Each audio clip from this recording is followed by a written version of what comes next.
The Wonderful Wizard of Oz by L. Frank Baum. Chapter 1. The Cyclone. Dorothy lived in the midst of the great Kansas prairies with Uncle Henry, who was a farmer, and Aunt Em, who was the farmer's wife. Their house was small, for the lumber to build it had to be carried by wagon many miles. There were 4 walls, a floor, and a roof, which made one room, and this room contained a rusty-looking cooking stove, a cupboard for the dishes, a table, 3 or 4 chairs, and the beds. Uncle Henry and Aunt Em had a big bed in one corner, and Dorothy a little bed in another corner. There was no garret at all, and no cellar, except a small hole dug in the ground, called a cyclone cellar, where the family could go in case one of those great whirlwinds arose, mighty enough to crush any building in its path. It was reached by a trap door in the middle of the floor, from which a ladder led down into the small, dark hole. When Dorothy stood in the doorway and looked around, she could see nothing but the great gray prairie on every side. Not a tree nor a house broke the broad sweep of flat country that reached to the edge of the sky in all directions. The sun had baked the plowed land into a gray mass, with little cracks running through it. Even the grass was not green, for the sun had burned the tops of the long blades until they were the same gray color to be seen everywhere. Once the house had been painted, but the sun blistered the paint and the rains washed it away, and now the house was as dull and gray as everything else. When Aunt Em came there to live, she was a young, pretty wife. The sun and wind had changed her, too. They had taken the sparkle from her eyes and left them a sober gray. They had taken the red from her cheeks and lips, and they were gray also. She was thin and gaunt and never smiled now. When Dorothy, who was an orphan, first came to her, Aunt Em had been so startled by the child's laughter that she would scream and press her hand upon her heart whenever Dorothy's merry voice reached her ears, and she still looked at the little girl with wonder that she could find anything to laugh at. Uncle Henry never laughed. He worked hard from morning till night and did not know what joy was. He was gray also, from his long beard to his rough boots, and he looked stern and solemn and rarely spoke.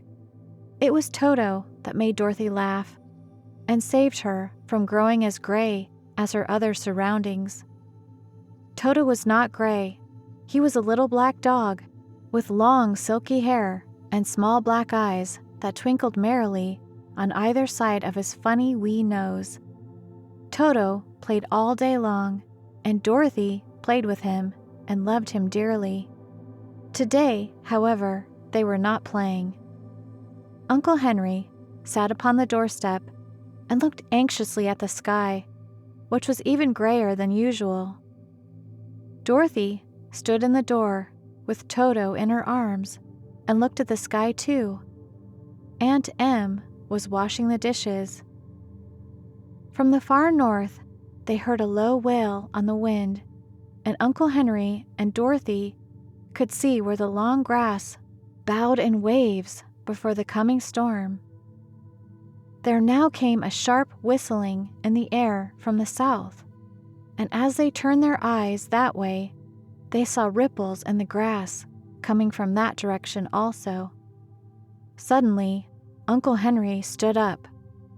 "There's a cyclone coming, Em," he called to his wife. "I'll go look after the stock."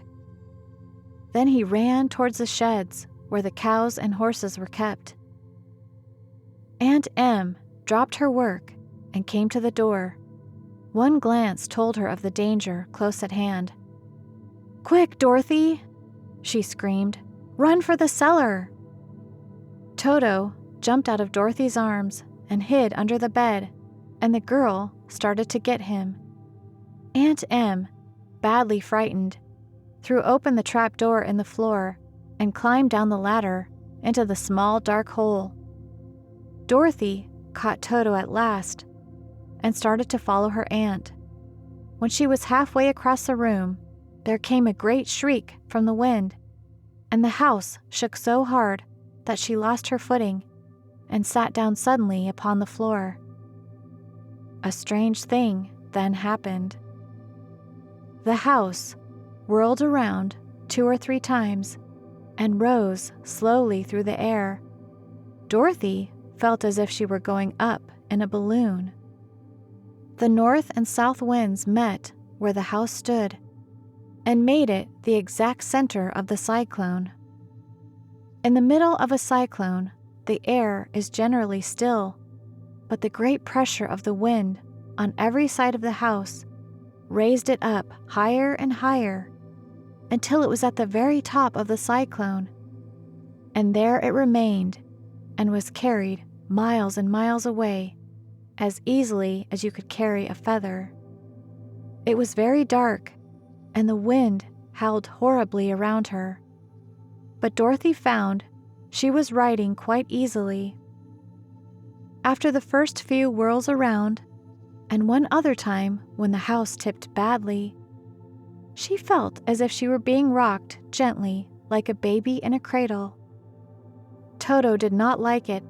He ran about the room, now here, now there, barking loudly. But Dorothy sat quite still on the floor and waited to see what would happen. Once, Toto got too near the open trap door and fell in, and at first the girl thought she had lost him, but soon she saw one of his ears sticking up through the hole, for the strong pressure of the air was keeping him up so that he could not fall. She crept to the hole, caught Toto by the ear, and dragged him into the room again, afterward closing the trap door so that no more accidents could happen. Hour after hour passed away, and slowly Dorothy got over her fright. But she felt quite lonely, and the wind shrieked so loudly all about her that she nearly became deaf.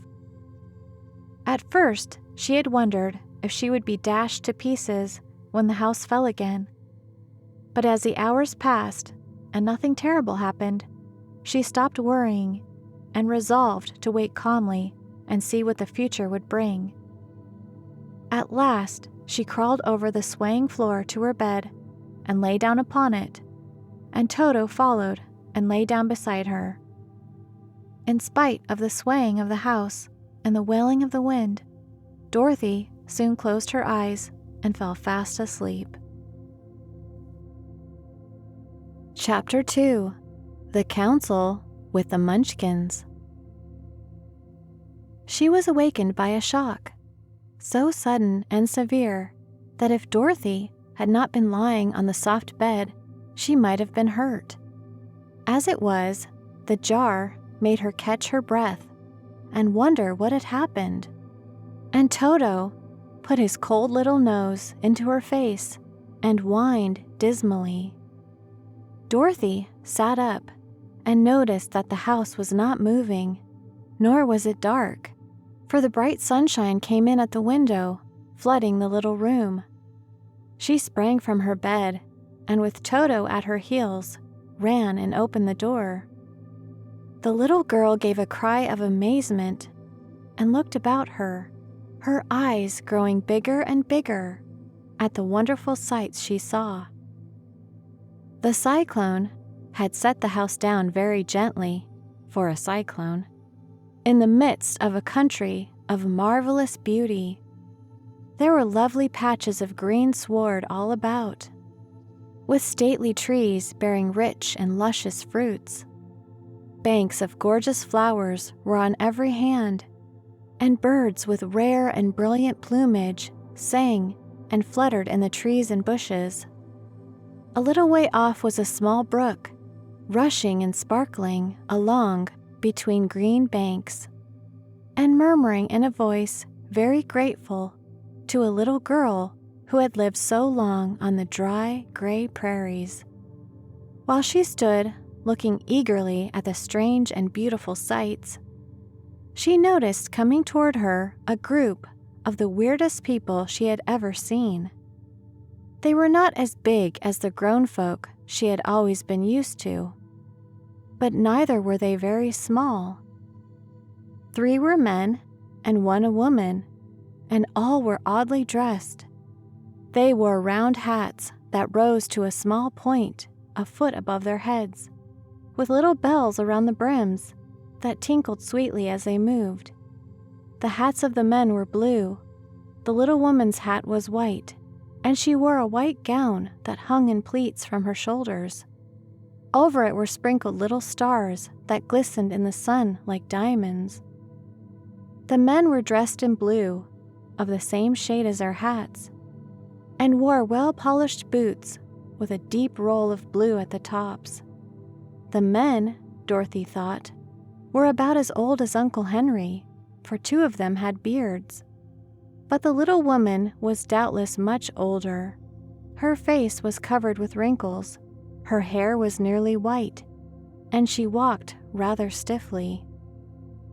When these people drew near the house, where Dorothy was standing in the doorway, they paused and whispered among themselves, as if afraid to come farther. But the little old woman walked up to Dorothy, made a low bow, and said, in a sweet voice, "You are welcome, most noble sorceress, to the land of the Munchkins. We are so grateful to you for having killed the Wicked Witch of the East and for setting our people free from bondage." Dorothy listened to this speech with wonder. What could the little woman possibly mean by calling her a sorceress, and saying she had killed the Wicked Witch of the East? Dorothy was an innocent, harmless girl who had been carried by a cyclone many miles from home, and she had never killed anything in all her life. But the little woman evidently expected her to answer, so Dorothy said, with hesitation, "You are very kind, but there must be some mistake. I have not killed anything."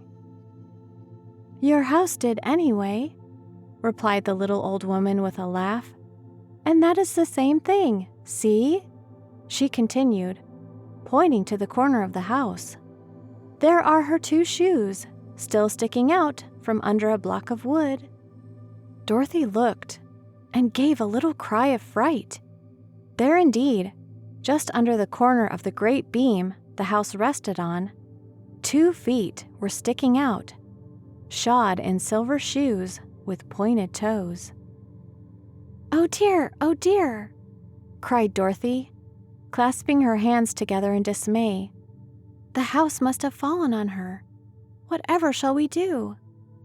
"There is nothing to be done," said the little woman calmly. "But who was she?" asked Dorothy. "She was the Wicked Witch of the East, as I said," answered the little woman. "She has held all the Munchkins in bondage for many years, making them slave for her day and night. Now they are all set free and are grateful to you for the favor." "Who are the Munchkins?" inquired Dorothy. "They are the people who live in this land of the East, where the Wicked Witch ruled." "Are you a Munchkin?" asked Dorothy. "No, but I am their friend, although I live in the land of the North. When they saw the Witch of the East was dead, the Munchkins sent a swift messenger to me, and I came at once. I am the Witch of the North." "Oh, gracious!" cried Dorothy. "Are you a real witch?" "Yes, indeed," answered the little woman. "But I am a good witch, and the people love me. I am not as powerful as the Wicked Witch was who ruled here, or I should have set the people free myself." "But I thought all witches were wicked," said the girl, who was half frightened at facing a real witch. "Oh no, that is a great mistake. There were only 4 witches in all the land of Oz, and 2 of them, those who live in the North and the South, are good witches. I know this is true, for I am one of them myself and cannot be mistaken. Those who dwelt in the east and the west were, indeed, wicked witches. But now that you have killed one of them, there is but one wicked witch in all the land of Oz, the one who lives in the west. But, said Dorothy, after a moment's thought, Aunt Em has told me that the witches were all dead years and years ago. Who is Aunt Em? Inquired the little old woman. She is my aunt, who lives in Kansas, where I came from. The Witch of the North seemed to think for a time, with her head bowed and her eyes upon the ground. Then she looked up and said, I do not know where Kansas is, for I have never heard that country mentioned before. But tell me, is it a civilized country? Oh, yes, replied Dorothy. Then that accounts for it. In the civilized countries, I believe there are no witches left, nor wizards, nor sorceresses, nor magicians. But you see, the land of Oz has never been civilized, for we are cut off from the rest of the world. Therefore, we still have witches and wizards among us. Who are the wizards? Asked Dorothy. Oz himself is the great wizard, answered the witch, sinking her voice to a whisper. He is more powerful than all the rest of us together. He lives in the city of emeralds. Dorothy was going to ask another question, but just then the Munchkins, who had been standing silently by, gave a loud shout and pointed to the corner of the house where the wicked witch had been lying. What is it? Asked the little old woman, and looked and began to laugh. The feet of the dead witch had disappeared entirely, and nothing was left but the silver shoes. She was so old, explained the Witch of the North, that she dried up quickly in the sun. That is the end of her.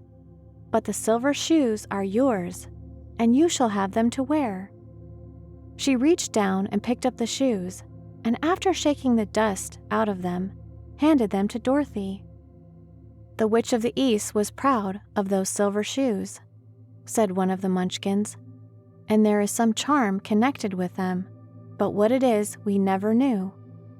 Dorothy carried the shoes into the house and placed them on the table. Then she came out again to the Munchkins and said, I am anxious to get back to my aunt and uncle, for I am sure they will worry about me. Can you help me find my way? The Munchkins and the witch first looked at one another, and then at Dorothy, and then shook their heads. At the east, not far from here, said one, there is a great desert, and none could live to cross it. It is the same at the south, said another, for I have been there and seen it. The south is the country of the Quadlings.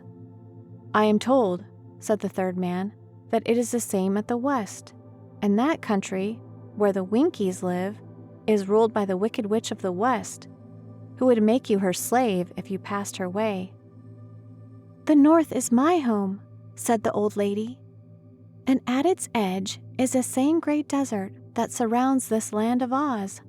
I'm afraid, my dear, you will have to live with us.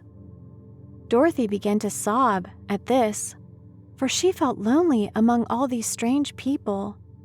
Her tears seemed to grieve the kind-hearted Munchkins, for they immediately took out their handkerchiefs and began to weep also. As for the little old woman, she took off her cap and balanced the point on the end of her nose while she counted 1, 2, 3 in a solemn voice. At once, the cap changed to a slate, on which was written in big, white chalk marks, "Let Dorothy go to the City of Emeralds."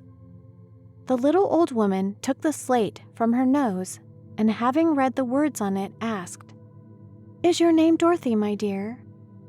"Yes," answered the child, looking up and drying her tears. "Then you must go to the City of Emeralds. Perhaps Oz will help you." "Where is this city?" asked Dorothy. It is exactly in the center of the country and is ruled by Oz, the great wizard I told you of."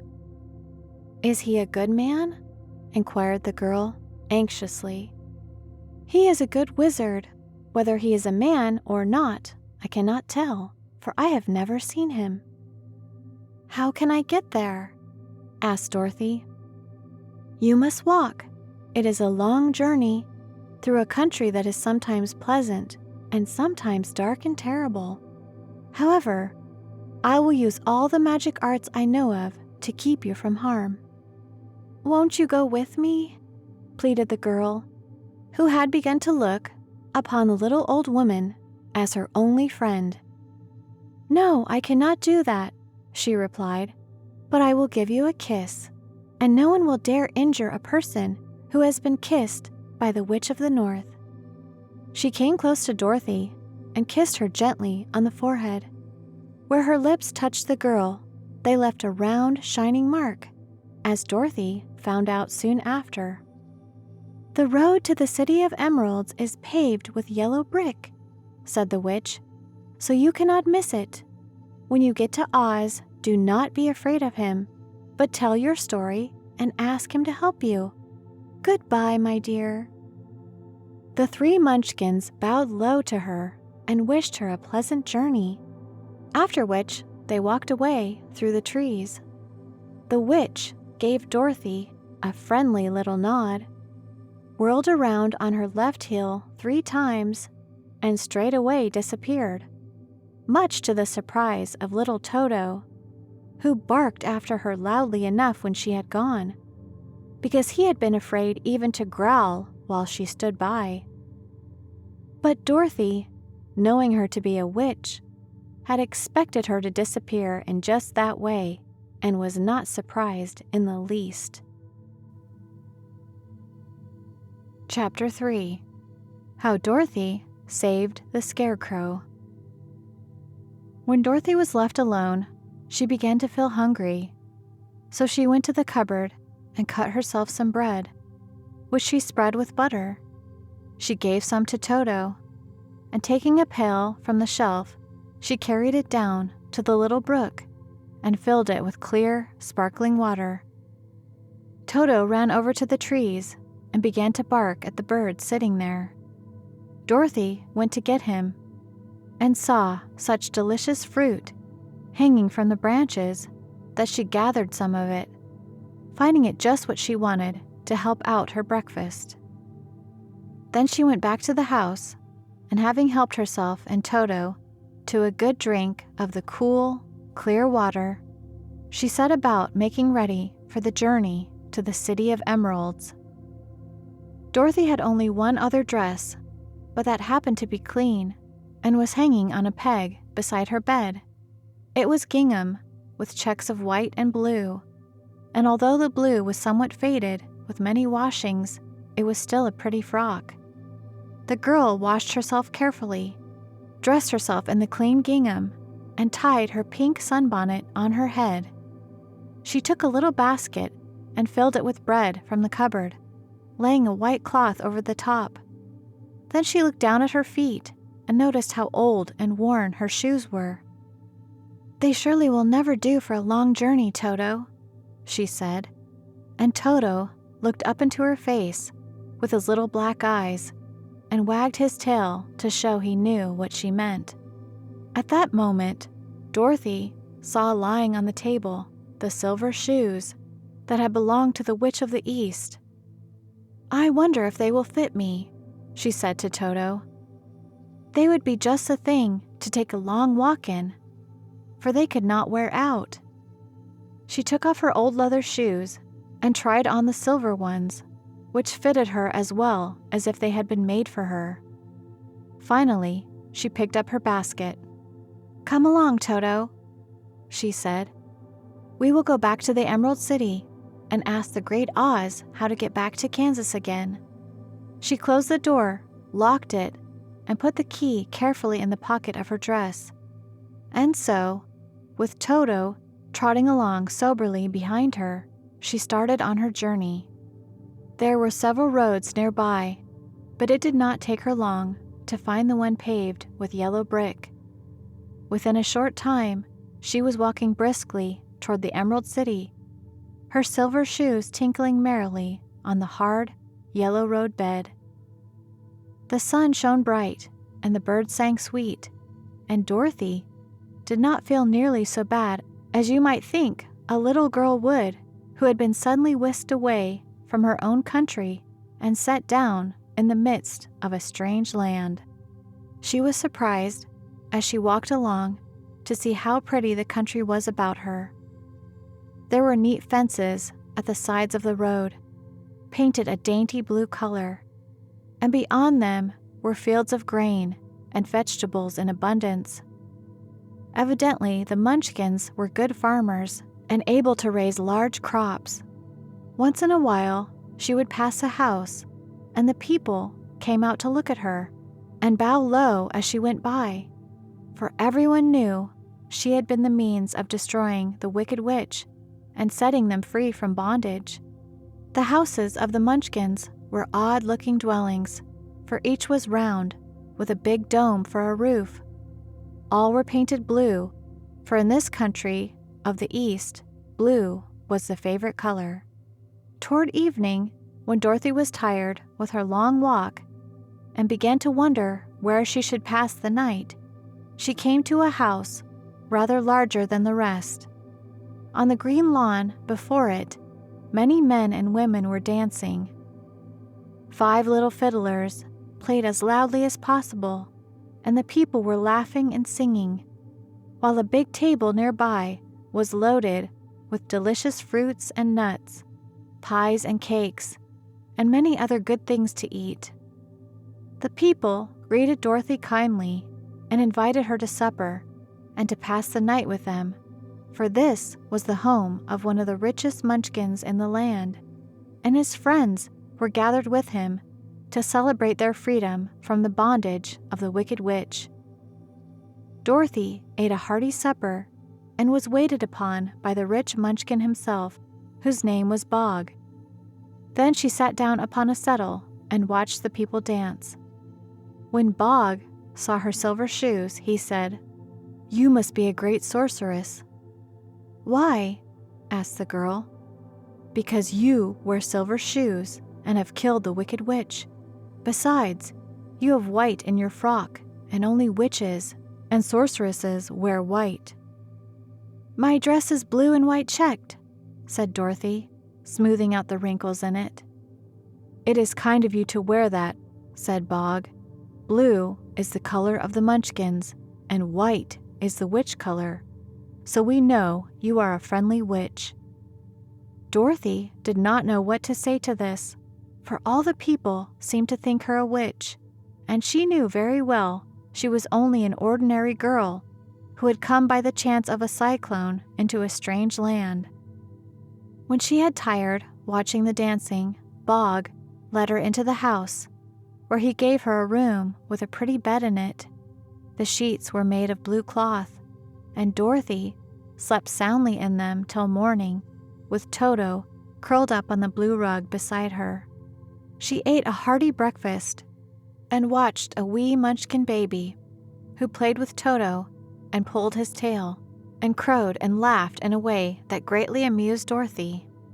Toto was a fine curiosity to all the people, for they had never seen a dog before. "How far is it to the Emerald City?" she asked. "I do not know," answered Bog gravely, "for I have never been there. It is better for people to keep away from Oz, unless they have business with him. But it is a long way to the Emerald City, and it will take you many days. The country here is rich and pleasant, but you must pass through rough and dangerous places before you reach the end of your journey." This worried Dorothy a little, but she knew that only the great Oz could help her get to Kansas again, so she bravely resolved not to turn back. She bade her friends goodbye and again started along the road of yellow brick. When she had gone several miles, she thought she would stop to rest, and so climbed to the top of the fence beside the road and sat down. There was a great cornfield beyond the fence, and not far away she saw a scarecrow placed high on a pole to keep the birds from the ripe corn. Dorothy leaned her chin upon her hand and gazed thoughtfully at the Scarecrow. Its head was a small sack stuffed with straw, with eyes, nose, and mouth painted on it to represent a face. An old, pointed blue hat that had belonged to some Munchkin was perched on this head, and the rest of the figure was a blue suit of clothes, worn and faded, which had also been stuffed with straw. On the feet were some old boots with blue tops, such as every man wore in this country, and the figure was raised above the stalks of corn by means of the pole stuck up its back. While Dorothy was looking earnestly into the weird, painted face of the Scarecrow, she was surprised to see one of the eyes slowly wink at her. She thought she must have been mistaken at first, for none of the Scarecrows in Kansas ever wink. But presently, the figure nodded its head to her in a friendly way. Then she climbed down from the fence and walked up to it, while Toto ran around the pole and barked. "Good day," said the Scarecrow in a rather husky voice. "Did you speak?" asked the girl in wonder. "Certainly," answered the Scarecrow. "How do you do?" "I'm pretty well, thank you," replied Dorothy politely. "How do you do?" "I'm not feeling well," said the Scarecrow with a smile, "for it is very tedious being perched up here night and day to scare away crows." "Can't you get down?" asked Dorothy. "No, for this pole is stuck up my back. If you will please take away the pole, I shall be greatly obliged to you." Dorothy reached up both arms and lifted the figure off the pole, for, being stuffed with straw, it was quite light. "Thank you very much," said the Scarecrow, when he had been set down on the ground. "I feel like a new man." Dorothy was puzzled at this, for it sounded weird to hear a stuffed man speak, and to see him bow and walk along beside her. "Who are you?" asked the Scarecrow, when he had stretched himself and yawned. "And where are you going?" "My name is Dorothy," said the girl, "and I am going to the Emerald City to ask the Great Oz to send me back to Kansas." "Where is the Emerald City?" he inquired. "And who is Oz?" "Why, don't you know?" she returned in surprise. "No, indeed. I don't know anything. You see, I am stuffed, so I have no brains at all," he answered sadly. "Oh," said Dorothy, "I'm awfully sorry for you." "Do you think," he asked, "if I go to the Emerald City with you, that the Great Oz would give me some brains?" "I cannot tell," she returned, "but you may come with me if you like. If Oz will not give you any brains, you will be no worse off than you are now." "That is true," said the Scarecrow. "You see," he continued confidentially, "I don't mind my legs and arms and body being stuffed, because I cannot get hurt. If anyone treads on my toes or sticks a pin into me, it doesn't matter, for I can't feel it. But I do not want people to call me a fool, and if my head stays stuffed with straw instead of with brains, as yours is, how am I ever to know anything?" "I understand how you feel," said the girl, who was truly sorry for him. "If you will come with me, I'll ask Oz to do all he can for you." "Thank you," he answered gratefully. They walked back to the road. Dorothy helped him over the fence, and they started along the path of yellow brick for the Emerald City. Toto did not like this addition to the party at first. He smelled around the stuffed man, as if he suspected there might be a nest of rats in the straw, and he often growled in an unfriendly way at the Scarecrow. "Don't mind Toto," said Dorothy to her new friend. "He never bites." "Oh, I'm not afraid," replied the Scarecrow. "He can't hurt the straw. Do let me carry that basket for you. I shall not mind it, for I can't get tired. I'll tell you a secret. he continued as he walked along. "There is only one thing in the world I am afraid of." "What is that?" asked Dorothy. "The Munchkin farmer who made you?" "No," answered the Scarecrow. "It's a lighted match." Chapter 4. The Road Through the Forest. After a few hours, the road began to be rough, and the walking grew so difficult that the Scarecrow often stumbled over the yellow brick, which were here very uneven. Sometimes, indeed, they were broken or missing altogether, leaving holes that Toto jumped across and Dorothy walked around. As for the Scarecrow, having no brains, he walked straight ahead, and so stepped into the holes and fell at full length on the hard bricks. It never hurt him, however, and Dorothy would pick him up and set him upon his feet again, while he joined her in laughing merrily at his own mishap. The farms were not nearly so well cared for here as they were farther back. There were fewer houses and fewer fruit trees, and the farther they went, the more dismal and lonesome the country became. At noon, they sat down by the roadside near a little brook, and Dorothy opened her basket and got out some bread. She offered a piece to the Scarecrow, but he refused. "I am never hungry," he said, "and it is a lucky thing I am not, for my mouth is only painted, and if I should cut a hole in it so I could eat, the straw I am stuffed with would come out, and that would spoil the shape of my head." Dorothy saw at once that this was true, so she only nodded and went on eating her bread. "Tell me something about yourself and the country you came from," said the Scarecrow, when she had finished her dinner. So she told him all about Kansas, and how gray everything was there, and how the cyclone had carried her to this weird land of Oz.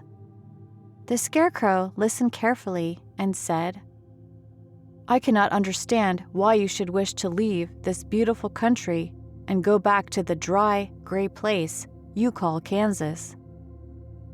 "That is because you have no brains," answered the girl.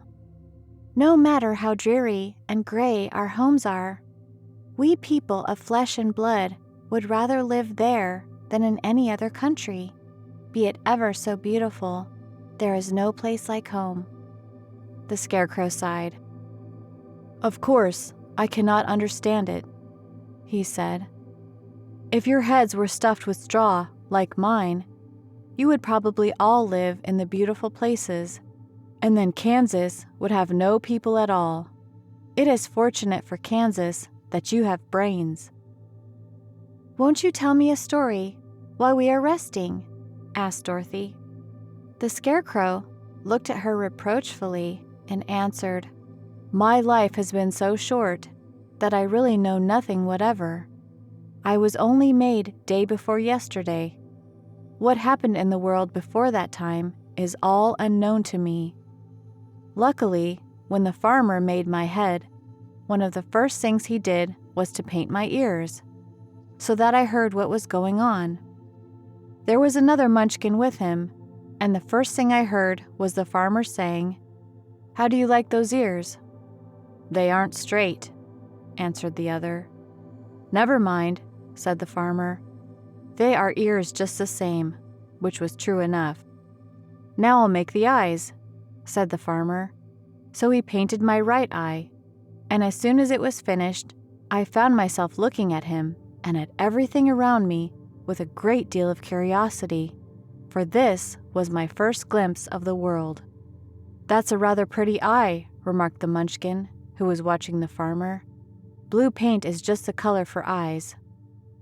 "I think I'll make the other a little bigger," said the farmer, and when the second eye was done, I could see much better than before.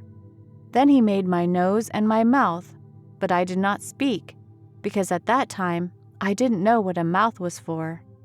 I had the fun of watching them make my body and my arms and legs, and when they fastened my head, at last, I felt very proud, for I thought I was just as good a man as anyone. "This fellow will scare the crows fast enough," said the farmer. "He looks just like a man." "Why, he is a man," said the other, and I quite agreed with him. The farmer carried me under his arm to the cornfield and set me up on a tall stick where you found me. He and his friend soon after walked away and left me alone. I did not like to be deserted this way, so I tried to walk after them, but my feet would not touch the ground, and I was forced to stay on that pole. It was a lonely life to lead, for I had nothing to think of, having been made such a little while before.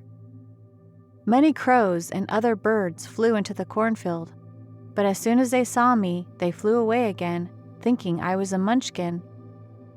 And this pleased me and made me feel that I was quite an important person. By and by, an old crow flew near me, and after looking at me carefully, he perched upon my shoulder and said, "I wonder if that farmer thought to fool me in this clumsy manner. Any crow of sense could see that you were only stuffed with straw." Then he hopped down at my feet and ate all the corn he wanted. The other birds, seeing he was not harmed by me, came to eat the corn too, so in a short time there was a great flock of them about me. I felt sad at this, for it showed I was not such a good scarecrow after all.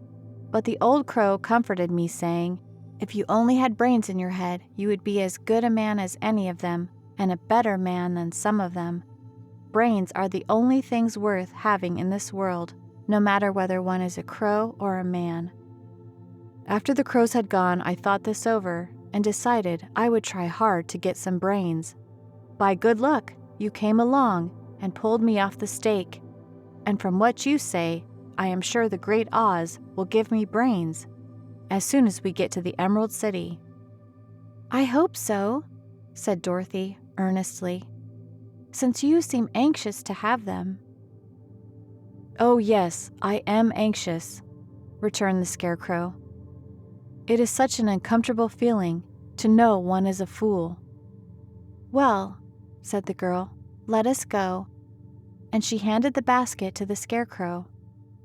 There were no fences at all by the roadside now, and the land was rough and untilled. Toward evening, they came to a great forest, where the trees grew so big and close together that their branches met over the road of yellow brick. It was almost dark under the trees, for the branches shut out the daylight, but the travelers did not stop and went on into the forest. "If this road goes in, it must come out," said the Scarecrow. "And as the Emerald City is at the other end of the road, we must go wherever it leads us." "Anyone would know that," said Dorothy. "Certainly, that is why I know it," returned the Scarecrow. "If it required brains to figure it out, I never should have said it." After an hour or so, the light faded away, and they found themselves stumbling along in the darkness. Dorothy could not see at all, but Toto could, for some dogs see very well in the dark, and the Scarecrow declared he could see as well as by day. So she took hold of his arm and managed to get along fairly well. "If you see any house or any place where we can pass the night," she said, "you must tell me, for it is very uncomfortable walking in the dark." Soon after, the Scarecrow stopped. "I see a little cottage at the right of us," he said, "built of logs and branches. Shall we go there?" "Yes, indeed," answered Dorothy. "I am all tired out." So the Scarecrow led her through the trees until they reached the cottage. And Dorothy entered and found a bed of dried leaves in one corner. She lay down at once, and with Toto beside her, soon fell into a sound sleep. The Scarecrow, who was never tired, stood up in another corner and waited patiently until morning came. Chapter 5. The Rescue of the Tin Woodman. When Dorothy awoke, the sun was shining through the trees, and Toto had long been out, chasing birds around him and squirrels. She sat up and looked around her. There was the Scarecrow, still standing patiently in his corner, waiting for her. "We must go and search for water," she said to him. "Why do you want water?" he asked. "To wash my face clean after the dust of the road, and to drink, so the dry bread will not stick in my throat." "It must be inconvenient to be made of flesh," said the Scarecrow thoughtfully, "for you must sleep and eat and drink. However, you have brains, and it is worth a lot of bother to be able to think properly." They left the cottage and walked through the trees until they found a little spring of clear water, where Dorothy drank and bathed and ate her breakfast. She saw there was not much bread left in the basket, and she was thankful the Scarecrow did not have to eat anything, for there was scarcely enough for herself and Toto for the day. When she had finished her meal and was about to go back to the road of yellow brick, she was startled to hear a deep groan nearby. "What was that?" she asked timidly. "I cannot imagine," replied the Scarecrow, "but we can go and see." Just then, another groan reached their ears, and the sound seemed to come from behind them. They turned and walked through the forest a few steps, when Dorothy discovered something shining in a ray of sunshine that fell between the trees. She ran to the place and then stopped short with a cry of surprise. One of the big trees had been partly chopped through, and standing beside it, with an uplifted axe in his hands, was a man made entirely of tin. His head and arms and legs were jointed upon his body, but he stood perfectly motionless, as if he could not stir at all. Dorothy looked at him in amazement, and so did the Scarecrow, while Toto barked sharply and made a snap at the tin legs, which hurt his teeth. "Did you groan?" asked Dorothy. "Yes," answered the Tin Man, "I did. I've been groaning for more than a year, and no one has ever heard me before or come to help me." "What can I do for you?" she inquired softly, for she was moved by the sad voice in which the man spoke. "Get an oil can and oil my joints," he answered. "They are rusted so badly that I cannot move them at all. If I am well oiled, I shall soon be all right again. You will find an oil can on a shelf in my cottage." Dorothy at once ran back to the cottage and found the oil can, and then she returned and asked anxiously, "Where are your joints?"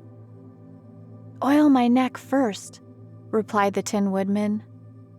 So she oiled it, and as it was quite badly rusted, the Scarecrow took hold of the tin head and moved it gently from side to side until it worked freely, and then the man could turn it himself. "Now oil the joints in my arms," he said, and Dorothy oiled them, and the Scarecrow bent them carefully until they were quite free from rust and as good as new. The Tin Woodman gave a sigh of satisfaction and lowered his axe, which he leaned against the tree. "This is a great comfort," he said.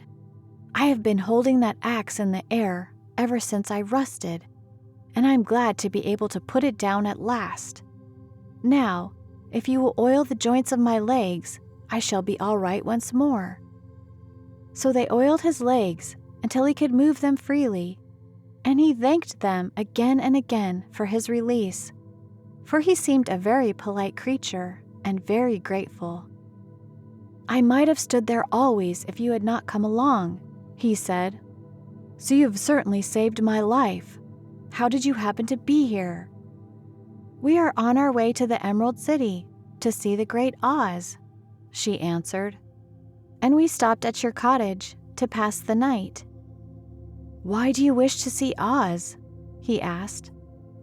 "I want him to send me back to Kansas, and the Scarecrow wants him to put a few brains into his head," she replied. The Tin Woodman appeared to think deeply for a moment, Then he said, "Do you suppose Oz could give me a heart?" "Why, I guess so," Dorothy answered. "It would be as easy as to give the Scarecrow brains." "True," the Tin Woodman returned. "So, if you will allow me to join your party, I will also go to the Emerald City and ask Oz to help me." "Come along," said the Scarecrow heartily, and Dorothy added that she would be pleased to have his company. So the Tin Woodman shouldered his axe, and they all passed through the forest until they came to the road that was paved with yellow brick. The Tin Woodman had asked Dorothy to put the oil can in her basket, "For if I should get caught in the rain and rust again, I would need the oil can badly." It was a bit of good luck to have their new comrade join the party, for soon after they had begun their journey again, they came to a place where the trees and branches grew so thick over the road that the travelers could not pass. But the Tin Woodman set to work with his axe and chopped so well that soon he cleared a passage for the entire party. Dorothy was thinking so earnestly as they walked along that she did not notice when the Scarecrow stumbled into a hole and rolled over to the side of the road. Indeed, he was obliged to call to her to help him up again. "Why didn't you walk around the hole?" asked the Tin Woodman. "I don't know enough," replied the Scarecrow cheerfully. "My head is stuffed with straw, you know, and that is why I'm going to Oz to ask him for some brains." "Oh, I see," said the Tin Woodman. "But after all, brains are not the best things in the world." "Have you any?" inquired the Scarecrow. "No, my head is quite empty," answered the Woodman. "But once I had brains and a heart also, so having tried them both, I should much rather have a heart." "And why is that?" asked the Scarecrow. "I will tell you my story, and then you will know." So while they were walking through the forest, the Tin Woodman told the following story. "I was born the son of a woodman who chopped down trees in the forest and sold the wood for a living. When I grew up, I too became a wood chopper. And after my father died, I took care of my old mother as long as she lived. Then I made up my mind that instead of living alone, I would marry so that I might not become lonely. There was one of the Munchkin girls who was so beautiful that I soon grew to love her with all my heart. She, on her part, promised to marry me as soon as I could earn enough money to build a better house for her. So I set to work harder than ever. But the girl lived with an old woman who did not want her to marry anyone, for she was so lazy she wished the girl to remain with her and do the cooking and the housework. So the old woman went to the Wicked Witch of the East and promised her 2 sheep and a cow if she would prevent the marriage. Thereupon the Wicked Witch enchanted my axe, and when I was chopping away at my best one day, for I was anxious to get the new house and my wife as soon as possible, the axe slipped all at once and cut off my left leg. This at first seemed a great misfortune, for I knew a one-legged man who could not do very well as a wood chopper. So I went to a tinsmith and had him make me a new leg out of tin. The leg worked very well once I was used to it, but my action angered the Wicked Witch of the East, for she had promised the old woman I should not marry the pretty Munchkin girl. When I began chopping again, my axe slipped and cut off my right leg. Again I went to the tinner, and again he made me a leg out of tin. After this, the enchanted axe cut off my arms, one after the other, but, nothing daunted, I had them replaced with tin ones. The Wicked Witch then made the axe slip and cut off my head, and at first I thought that was the end of me. But the tinner happened to come along, and he made me a new head out of tin. I thought I had beaten the Wicked Witch then, and I worked harder than ever. But I little knew how cruel my enemy could be. She thought of a new way to kill my love for the beautiful Munchkin maiden. and made my axe slip again so that it cut right through my body, splitting me into 2 halves. Once more the tinner came to my help and made me a body of tin, fastening my tin arms and legs and head to it by means of joints, so that I could move around as well as ever. But alas, I had now no heart, so that I lost all my love for the Munchkin girl and did not care whether I married her or not. I suppose she is still living with the old woman, waiting for me to come after her. My body shone so brightly in the sun that I felt very proud of it, and it did not matter now if my axe slipped, for it could not cut me. There was only one danger, that my joints would rust, but I kept an oil can in my cottage and took care to oil myself whenever I needed it. However, there came a day when I forgot to do this, and, being caught in a rainstorm, before I thought of the danger, my joints had rusted, and I was left to stand in the woods until you came to help me. It was a terrible thing to undergo, but during the year I stood there, I had time to think that the greatest loss I had known was the loss of my heart. When I was in love, I was the happiest man on earth, but no one can love who has not a heart. And so, I am resolved to ask Oz to give me one. If he does, I will go back to the Munchkin maiden and marry her. Both Dorothy and the Scarecrow had been greatly interested in the story of the Tin Woodman, and now they knew why he was so anxious to get a new heart. "All the same," said the Scarecrow, "I shall ask for brains instead of a heart, for a fool would not know what to do with a heart if he had one." "I shall take the heart," returned the Tin Woodman, "for brains do not make one happy, and happiness is the best thing in the world." Dorothy did not say anything, for she was puzzled to know which of her 2 friends was right, and she decided if she could only get back to Kansas and Aunt Em, it did not matter so much whether the Woodman had no brains and the Scarecrow no heart, or each got what he wanted. What worried her most was that the bread was nearly gone, and another meal for herself and Toto would empty the basket. To be sure, neither the Woodman nor the Scarecrow never ate anything, but she was not made of tin nor straw, and could not live unless she was fed. Chapter 6. The Cowardly Lion. All this time, Dorothy and her companions had been walking through the thick woods. The road was still paved with yellow brick, but these were much covered by dried branches and dead leaves from the trees, and the walking was not at all good. There were few birds in this part of the forest, for birds love the open country where there is plenty of sunshine. But now and then there came a deep growl from some wild animal hidden among the trees. These sounds made the little girl's heart beat fast, for she did not know what made them. But Toto knew, and he walked close to Dorothy's side and did not even bark in return. "How long will it be," she asked of the Tin Woodman, "before we are out of the forest?" "I cannot tell," was the answer, "for I have never been to the Emerald City, but my father went there once, when I was a boy, and he said it was a long journey through a dangerous country. Although nearer to the city, where Oz dwells, the country is beautiful. But I am not afraid so long as I have my oil can, and nothing can hurt the Scarecrow, while you bear upon your forehead the mark of the Good Witch's kiss, and that will protect you from harm."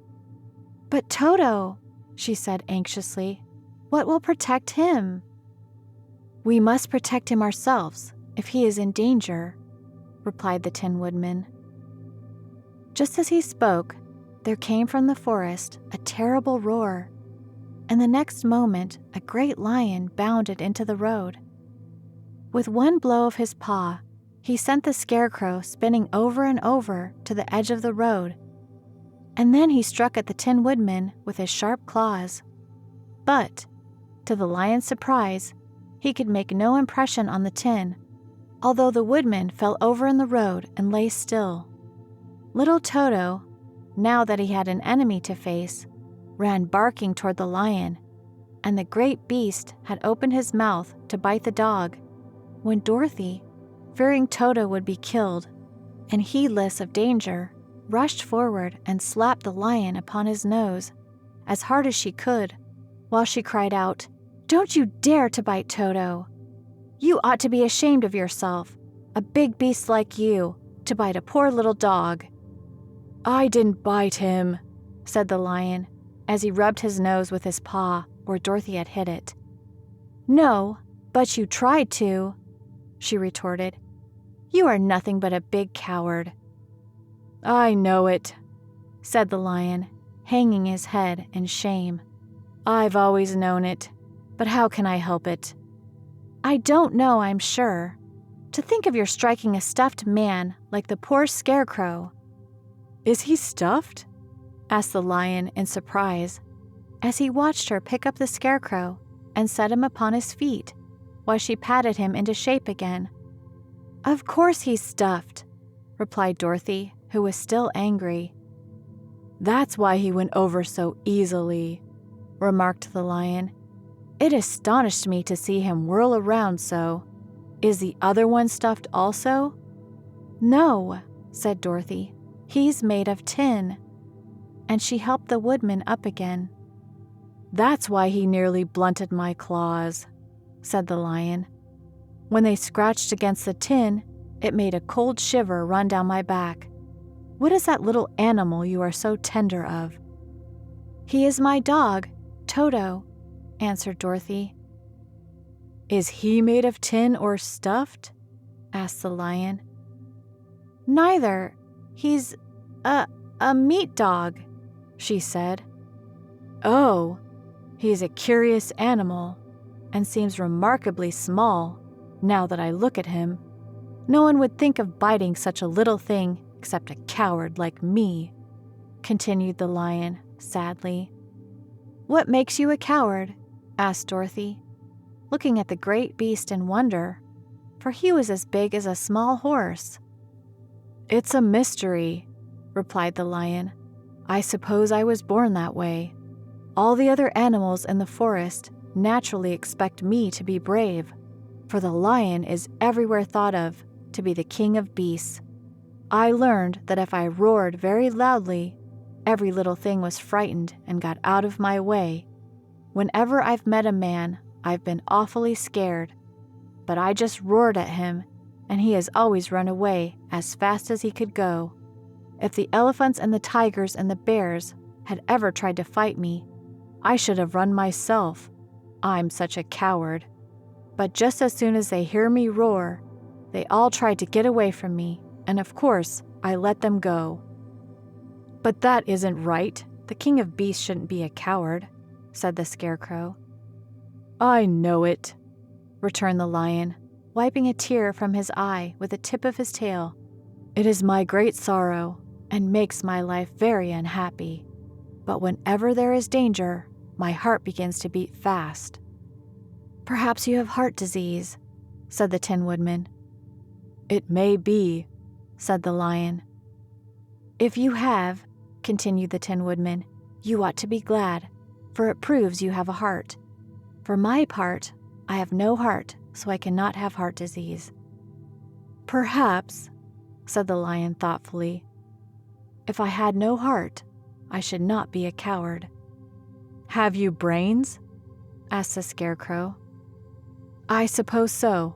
I've never looked to see," replied the lion. "I am going to the Great Oz to ask him to give me some," remarked the Scarecrow, "for my head is stuffed with straw." "And I am going to ask him to give me a heart," said the Woodman. "And I am going to ask him to send Toto and me back to Kansas," added Dorothy. "Do you think Oz could give me courage?" asked the Cowardly Lion. "Just as easily as he could give me brains," said the Scarecrow. "Or give me a heart," said the Tin Woodman. "Or send me back to Kansas," said Dorothy. "Then if you don't mind, I'll go with you," said the lion, "for my life is simply unbearable without a bit of courage." "You will be very welcome," answered Dorothy, for you will help to keep away the other wild beasts. It seems to me they must be more cowardly than you are, if they allow you to scare them so easily." "They really are," said the lion, "but that doesn't make me any braver. And as long as I know myself to be a coward, I shall be unhappy." So once more the little company set off upon the journey, and the lion walking with stately strides at Dorothy's side. Toto did not approve this new comrade at first, for he could not forget how nearly he had been crushed between the lion's great jaws. But after a time he became more at ease, and presently Toto and the cowardly lion had grown to be good friends. During the rest of the day, there was no other adventure to mar the peace of their journey. Once, indeed, the Tin Woodman stepped upon a beetle that was crawling along the road and killed the poor little thing. This made the Tin Woodman very unhappy, for he was always careful not to hurt any living creature. And as he walked along, he wept several tears of sorrow and regret. These tears ran slowly down his face and over the hinges of his jaw, and there they rested. When Dorothy presently asked him a question, the Tin Woodman could not open his mouth, for his jaws were tightly rested together. He became greatly frightened at this, and made many motions to Dorothy to relieve him, but she could not understand. The lion was also puzzled to know what was wrong, but the Scarecrow seized the oil can from Dorothy's basket and oiled the Woodman's jaws, so that after a few moments he could talk as well as before. "This will serve me a lesson," said he, "to look where I step, for if I should kill another bug or beetle, I should surely cry again, and crying rusts my jaw so that I cannot speak." Thereafter, he walked very carefully, with his eyes on the road, and when he saw a tiny ant toiling by, he would step over it so as not to harm it. The Tin Woodman knew very well he had no heart, and therefore he took great care never to be cruel or unkind to anything. "You people with hearts," he said, "have something to guide you, and need never do wrong. But I have no heart, so I must be very careful. When Oz gives me a heart, of course, I needn't mind so much." Chapter 7. The Journey to the Great Oz. They were obliged to camp out that night under a large tree in the forest, for there were no houses near. The tree made a good, thick covering to protect them from the dew, and the Tin Woodman chopped a great pile of wood with his axe, and Dorothy built a splendid fire that warmed her and made her feel less lonely. She and Toto ate the last of their bread, and now she did not know what they would do for breakfast. "If you wish," said the lion, "I will go into the forest and kill a deer for you. You can roast it by the fire, since your tastes are so peculiar that you prefer cooked food, and then you will have a very good breakfast." "Don't! Please don't! I should certainly weep if you killed a poor deer, and then my jaws would rust again." But the lion went away into the forest and found his own supper, and no one ever knew what it was, for he didn't mention it. And the Scarecrow found a tree full of nuts and filled Dorothy's basket with them, so that she would not be hungry for a long time. She thought this was very kind and thoughtful of the Scarecrow, but she laughed heartily at the awkward way in which the poor creature picked up the nuts. His padded hands were so clumsy, and the nuts were so small, that he dropped almost as many as he put in the basket. But the Scarecrow did not mind how long it took for him to fill the basket, for it enabled him to keep away from the fire, as he feared a spark might get into his straw and burn him up. So he kept a good distance away from the flames, and only came near to cover Dorothy with dry leaves when she lay down to sleep. These kept her very snug and warm, and she slept soundly until morning. When it was daylight, the girl bathed her face in a little rippling brook, and soon after they all started toward the Emerald City. This was to be an eventful day for the travelers. They had hardly been walking an hour when they saw before them a great ditch that crossed the road and divided the forest as far as they could see on either side. It was a very wide ditch, and when they crept up to the edge and looked into it, they could see it was also very deep, and there were many big, jagged rocks at the bottom. The sides were so steep that none of them could climb down, and for a moment it seemed that their journey must end. "What shall we do?" asked Dorothy, despairingly. "I haven't the faintest idea," said the Tin Woodman. And the lion shook his shaggy mane and looked thoughtful, but the Scarecrow said, "We cannot fly, that is certain. Neither can we climb down into this great ditch. Therefore, if we cannot jump over it, we must stop where we are." "I think I could jump over it," said the lion, after measuring the distance carefully in his mind. "Then we are all right," answered the Scarecrow, "for you can carry us all over on your back, one at a time." "Well, I'll try it," said the lion. "Who will go first?" "I will," declared the Scarecrow, "for if you found that you could not jump over the gulf, Dorothy would be killed, or the Tin Woodman badly dented on the rocks below. But if I am on your back, it will not matter so much, for the fall would not hurt me at all." "I am terribly afraid of falling myself," said the Cowardly Lion, "but I suppose there is nothing to do but try it. So get on my back, and we will make the attempt." The Scarecrow sat upon the lion's back, and the big beast walked to the edge of the gulf and crouched down. "Why don't you run and jump?" asked the Scarecrow. "Because that isn't the way we lions do these things," he replied. Then, giving a great spring, he shot through the air and landed safely on the other side. They were all greatly pleased to see how easily he did it, and after the Scarecrow had got down from his back, the lion sprang across the ditch again. Dorothy thought she would go next, so she took Toto in her arms and climbed on the lion's back, holding tightly to his mane with one hand. The next moment, it seemed as if she was flying through the air, and then, before she had time to think about it, she was safe on the other side.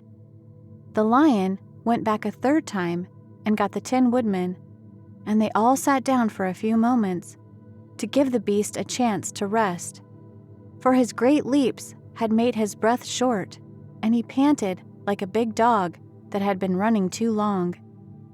They found the forest very thick on this side, and it looked dark and gloomy. After the lion had rested, they started along the road of yellow brick, silently wondering, each in his own mind, if ever they would come to the end of the woods and reach the bright sunshine again. To add to their discomfort, they soon heard strange noises in the depths of the forest, and the lion whispered to them that it was in this part of the country that the Coladas lived. "What are the Coladas?" asked the girl. "They are monstrous beasts with bodies like bears and heads like tigers," replied the lion, "and with claws so long and sharp that they could tear me in two as easily as I could kill Toto. I'm terribly afraid of the Coladas." "I'm not surprised that you are," returned Dorothy. "They must be dreadful beasts." The lion was about to reply when suddenly they came to another gulf across the road, but this one was so broad and deep that the lion knew at once he could not leap across it. So they sat down to consider what they should do, and after serious thought, the Scarecrow said, "Here is a great tree, standing close to the ditch. If the Tin Woodman can chop it down so that it will fall to the other side, we can walk across it easily." "That is a first-rate idea," said the lion. "One would almost suspect you had brains in your head instead of straw." The woodman set to work at once, and so sharp was his axe that the tree was soon chopped nearly through. Then the lion put his strong front legs against the tree and pushed with all his might, and slowly the big tree tipped and fell with a crash across the ditch, with its top branches on the other side. They had just started to cross this weird bridge when a sharp growl made them all look up, and to their horror, they saw running toward them 2 great beasts with bodies like bears and heads like tigers. "They're the coladas," said the cowardly lion, beginning to tremble. "Quick!" cried the Scarecrow. "Let us cross over." So Dorothy went first, holding Toto in her arms. The Tin Woodman followed, and the Scarecrow came next. The lion, although he was certainly afraid, turned to face the coladas, and then he gave so loud and terrible a roar that Dorothy screamed, and the Scarecrow fell over backward, while even the fierce beasts stopped short and looked at him in surprise. But, seeing they were bigger than the lion, and remembering that there were 2 of them and only 1 of him, the coladas again rushed forward, and the lion crossed over the tree and turned to see what they would do next. Without stopping an instant, the fierce beasts also began to cross the tree, and the lion said to Dorothy, "We are lost, for they will surely tear us to pieces with their sharp claws. But stand close behind me, and I will fight them as long as I am alive." "Wait a minute," called the Scarecrow. He had been thinking what was best to be done, and now he asked the woodman to chop away the end of the tree that rested on their side of the ditch. The Tin Woodman began to use his axe at once, and, just as the 2 coladas were nearly across, the tree fell with a crash into the gulf, carrying the ugly, snarling brutes with it, and both were dashed to pieces on the sharp rocks at the bottom. "Well," said the cowardly lion, drawing a long breath of relief, "I see we are going to live a little while longer, and I am glad of it, for it must be a very uncomfortable thing not to be alive. Those creatures frightened me so badly that my heart is beating yet." "Ah," said the Tin Woodman sadly, "I wish I had a heart to beat." This adventure made the travelers more anxious than ever to get out of the forest, and they walked so fast that Dorothy became tired and had to ride on the lion's back. To their great joy, the trees became thinner the farther they advanced, and in the afternoon, they suddenly came upon a broad river flowing swiftly just before them. On the other side of the water, they could see the road of yellow brick running through a beautiful country with green meadows dotted with bright flowers, and all the road bordered with trees hanging full of delicious fruits. They were greatly pleased to see this delightful country before them. "How shall we cross the river?" asked Dorothy.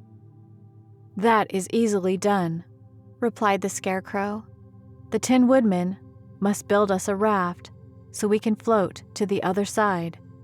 So the woodman took his axe and began to chop down small trees to make a raft. And while he was busy at this, the Scarecrow found on the riverbank a tree full of fine fruit.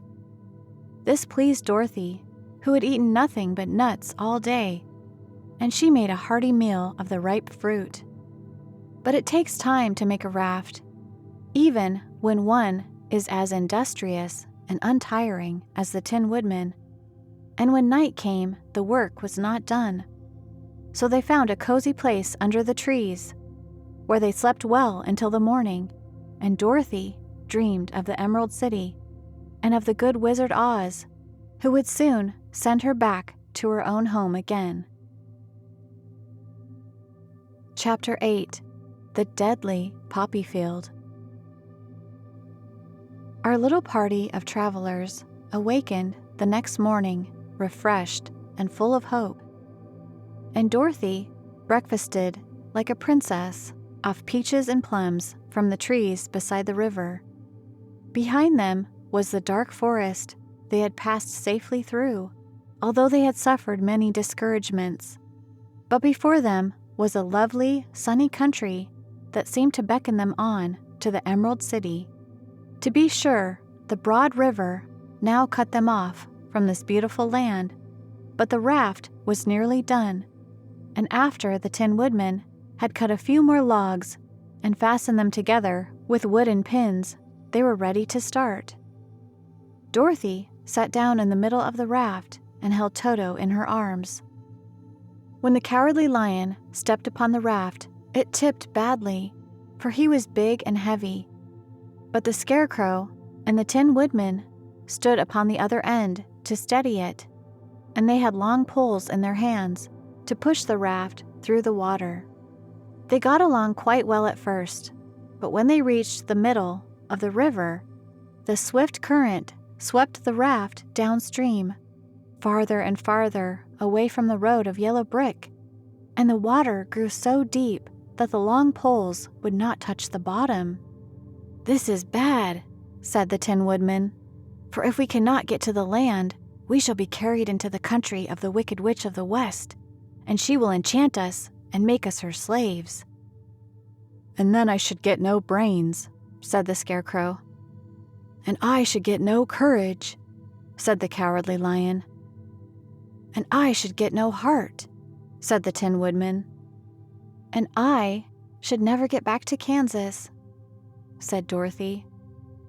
"We must certainly get to the Emerald City if we can," the Scarecrow continued, and he pushed so hard on his long pole that it stuck fast in the mud at the bottom of the river, and before he could pull it out again or let go, the raft was swept away, and the poor Scarecrow left clinging to the pole in the middle of the river.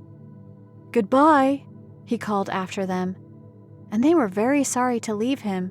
Indeed, the Tin Woodman began to cry, but fortunately remembered that he might rust, and so dried his tears on Dorothy's apron. Of course, this was a bad thing for the Scarecrow. "I am now worse off than when I first met Dorothy," he thought. "Then I was stuck on a pole in a cornfield, where I could make believe scare the crows, at any rate. But surely there is no use for a Scarecrow stuck on a pole in the middle of a river. I am afraid I shall never have any brains after all." Down the stream the raft floated, and the poor Scarecrow was left far behind. Then the Lion said, "Something must be done to save us. I think I can swim to the shore and pull the raft after me, if you will only hold fast to the tip of my tail." So he sprang into the water, and the Tin Woodman caught fast hold of his tail when the Lion began to swim with all his might toward the shore. It was hard work, although he was so big, but by and by they were drawn out of the current, and then Dorothy took the Tin Woodman's long pole and helped push the raft to the land. They were all tired out when they reached the shore at last, and stepped off upon the pretty green grass, and they also knew that the stream had carried them a long way past the road of yellow brick that led to the Emerald City. "What shall we do now?" asked the Tin Woodman, as the Lion lay down on the grass and let the sun dry him. "We must get back to the road in some way," said Dorothy. "The best plan will be to walk along the riverbank until we come to the road again," remarked the Lion. So when they were rested, Dorothy picked up her basket, and they started along the grassy bank, back to the road from which the river had carried them. It was a lovely country, with plenty of flowers and fruit trees, and sunshine to cheer them, and had they not felt so sorry for the poor Scarecrow, they could have been very happy. They walked along as fast as they could, Dorothy only stopping once to pick a beautiful flower, and after a time the Tin Woodman cried out, "Look!" Then they all looked at the river and saw the Scarecrow perched upon his pole in the middle of the water, looking very lonely and sad. "What can we do to save him?" asked Dorothy. The Lion and the Woodman both shook their heads, for they did not know. So they sat down upon the bank and gazed wistfully at the Scarecrow until a stork flew by, which, seeing them, stopped to rest at the water's edge. "Who are you and where are you going?" asked the stork. "I am Dorothy," answered the girl, "and these are my friends, the Tin Woodman and the Cowardly Lion, and we are going to the Emerald City." "This isn't the road," said the stork, as she twisted her long neck and looked sharply at the weird party. "I know it," returned Dorothy, "but we have lost the Scarecrow and are wondering how we shall get him again." "Where is he?" asked the stork. "Over there in the river," answered Dorothy. "If he wasn't so big and heavy, I would get him for you," remarked the stork. "He isn't heavy a bit," said Dorothy eagerly, "for he is stuffed with straw, and if you will bring him back to us, we shall thank you ever and ever so much." "Well, I'll try," said the stork, "but if I find he is too heavy to carry, I shall have to drop him in the river again." So the big bird flew into the air and over the water till she came to where the Scarecrow was perched upon his pole. Then the stork, with her great claws, grabbed the Scarecrow by the arm and carried him up into the air and back to the bank, where Dorothy and the Lion and the Tin Woodman and Toto were sitting. When the Scarecrow found himself among his friends again, he was so happy that he hugged them all, even the Lion and Toto, and as they walked along he sang, "Tor-a-dee-doo." At every step, he felt so happy. "I was afraid I should have to stay in the river forever," he said, "but the kind stork saved me, and if ever I get any brains, I shall find the stork again and do her some kindness in return." "That's all right," said the stork, who was flying along beside them. "I always like to help anyone in trouble, but I must go now, for my babies are waiting in the nest for me. I hope you will find the Emerald City and that Oz will help you." "Thank you," replied Dorothy, and then the kind stork flew into the air and was soon out of sight. They walked along, listening to the singing of the bright-colored birds and looking at the lovely flowers, which now became so thick that the ground was carpeted with them. There were big yellow and white and blue and purple blossoms, besides great clusters of scarlet poppies, which were so brilliant in color they almost dazzled Dorothy's eyes. "Aren't they beautiful?" she asked as she breathed in the spicy scent of the flowers. "I suppose so," answered the Scarecrow. "When I have brains, I shall probably like them better." "If I only had a heart, I should love them," added the Tin Woodman. "I always did like flowers," said the Lion. "They seem so helpless and frail, but there are none in the forest so bright as these." They now came upon more and more of the big scarlet poppies, and fewer of the other flowers, and soon they found themselves in the midst of a great meadow of poppies. Now, it is well known that when there are many of these flowers together, their odor is so powerful that anyone who breathes it falls asleep, and if the sleeper is not carried away from the scent of the flowers, he sleeps on and on forever. But Dorothy did not know this, nor could she get away from the bright red flowers that were everywhere about. So presently her eyes grew heavy, and she felt she must sit down to rest and to sleep. But the Tin Woodman would not let her do this.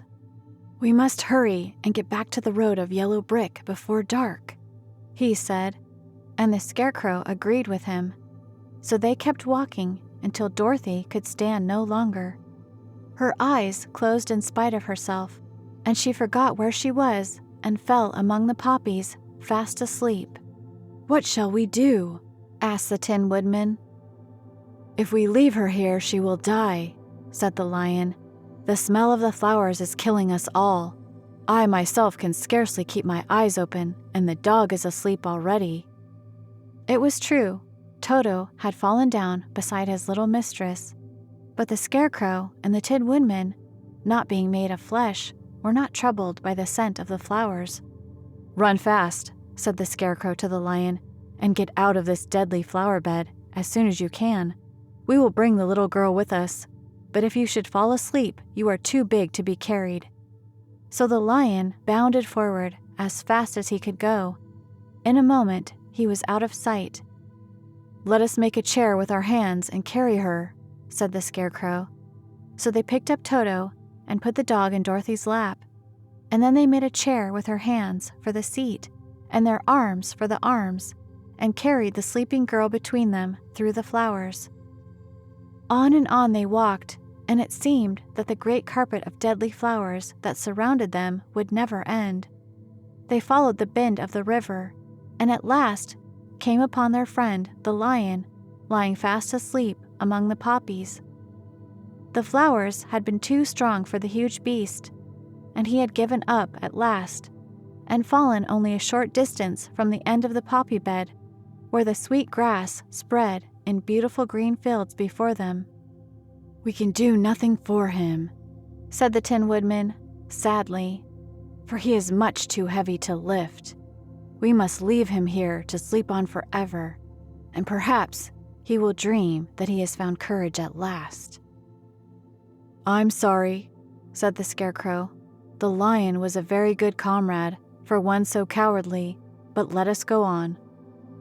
They carried the sleeping girl to a pretty spot beside the river, far enough from the poppy field to prevent her breathing any more of the poison of the flowers, and here they laid her gently on the soft grass and waited for the fresh breeze to waken her. Chapter 9. The Queen of the Field Mice. "We cannot be far from the road of yellow brick now," remarked the Scarecrow as he stood beside the girl, "for we have come nearly as far as the river carried us away." The Tin Woodman was about to reply when he heard a low growl, and turning his head, which worked beautifully on hinges, he saw a strange beast come bounding over the grass toward them. It was indeed a great yellow wildcat, and the Woodman thought it must be chasing something, for its ears were lying close to its head, and its mouth was wide open, showing 2 rows of ugly teeth, while its red eyes glowed like balls of fire. As it came nearer, the Tin Woodman saw that running before the beast was a little gray field mouse, and although he had no heart, he knew it was wrong for the wildcat to try to kill such a pretty, harmless creature. So the Woodman raised his axe, and as a wildcat ran by, he gave it a quick blow that cut the beast's head clean off from its body, and it rolled over at his feet in 2 pieces. The field mouse, now that it was freed from its enemy, stopped short, and coming slowly up to the Woodman, it said in a squeaky little voice, "Oh, thank you ever so much for saving my life." "Don't speak of it, I beg you," replied the Woodman. "I have no heart, you know, so I am careful to help all those who may need a friend, even if it happens to be only a mouse." "Only a mouse?" cried the little animal indignantly. "Why, I am a queen, the queen of all the field mice." "Oh, indeed," said the Woodman, making a bow. "Therefore, you have done a great deed, as well as a brave one, in saving my life," added the Queen. At that moment, several mice were seen running up as fast as their little legs could carry them. And when they saw their Queen, they exclaimed, "Oh, Your Majesty, we thought you would be killed. How did you manage to escape the great wildcat?" And they all bowed so low to the little Queen that they almost stood upon their heads. "This funny tin man," she answered, "killed the wildcat and saved my life. So hereafter you must all serve him and obey his slightest wish." "We will," cried all the mice in a shrill chorus. And then they scampered in all directions, for Toto had awakened from his sleep, and seeing all these mice around him, he gave one bark of delight and jumped right into the middle of the group. Toto had always loved to chase mice when he lived in Kansas, and he saw no harm in it. But the Tin Woodman caught the dog in his arms and held him tight, while he called to the mice, "Come back, come back! Toto shall not hurt you." At this, the Queen of the Mice stuck her head out from a clump of grass and asked in a timid voice, "Are you sure he will not bite us?" "I will not let him," said the Woodman, "so do not be afraid." One by one, the mice came creeping back, and Toto did not bark again, although he tried to get out of the Woodman's arms, and would have bitten him had he not known very well he was made of tin. Finally, one of the biggest mice spoke. "Is there anything we can do," it asked, "to repay you for saving the life of our queen?" "Nothing that I know of," answered the Woodman, but the Scarecrow, who had been trying to think, but could not because his head was stuffed with straw, said quickly, "Oh yes, you can save our friend, the Cowardly Lion, who is asleep in the poppy bed." "A lion?" cried the little queen. "Why, he would eat us all up." "Oh no," declared the Scarecrow. "This lion is a coward." "Really?" asked the mouse. "He says so himself," answered the Scarecrow, "and he would never hurt anyone who is our friend. If you will help us to save him, I promise that he shall treat you all with kindness." "Very well," said the Queen. "We shall trust you. But what shall we do?" "Are there many of these mice which call you Queen, and are they willing to obey you?" "Oh yes, there are thousands," she replied. "Then send for them all at once to come here as soon as possible, and let each one bring a long piece of string." The Queen turned to the mice that attended her and told them to go at once and get all her people. As soon as they heard her orders, they ran away in every direction as fast as possible. "Now," said the Scarecrow to the Tin Woodman, "you must go to those trees by the riverside and make a truck that will carry the lion." So the Woodman went at once to the trees and began to work, and he soon made a truck out of the limbs of trees, from which he chopped away all the leaves and branches.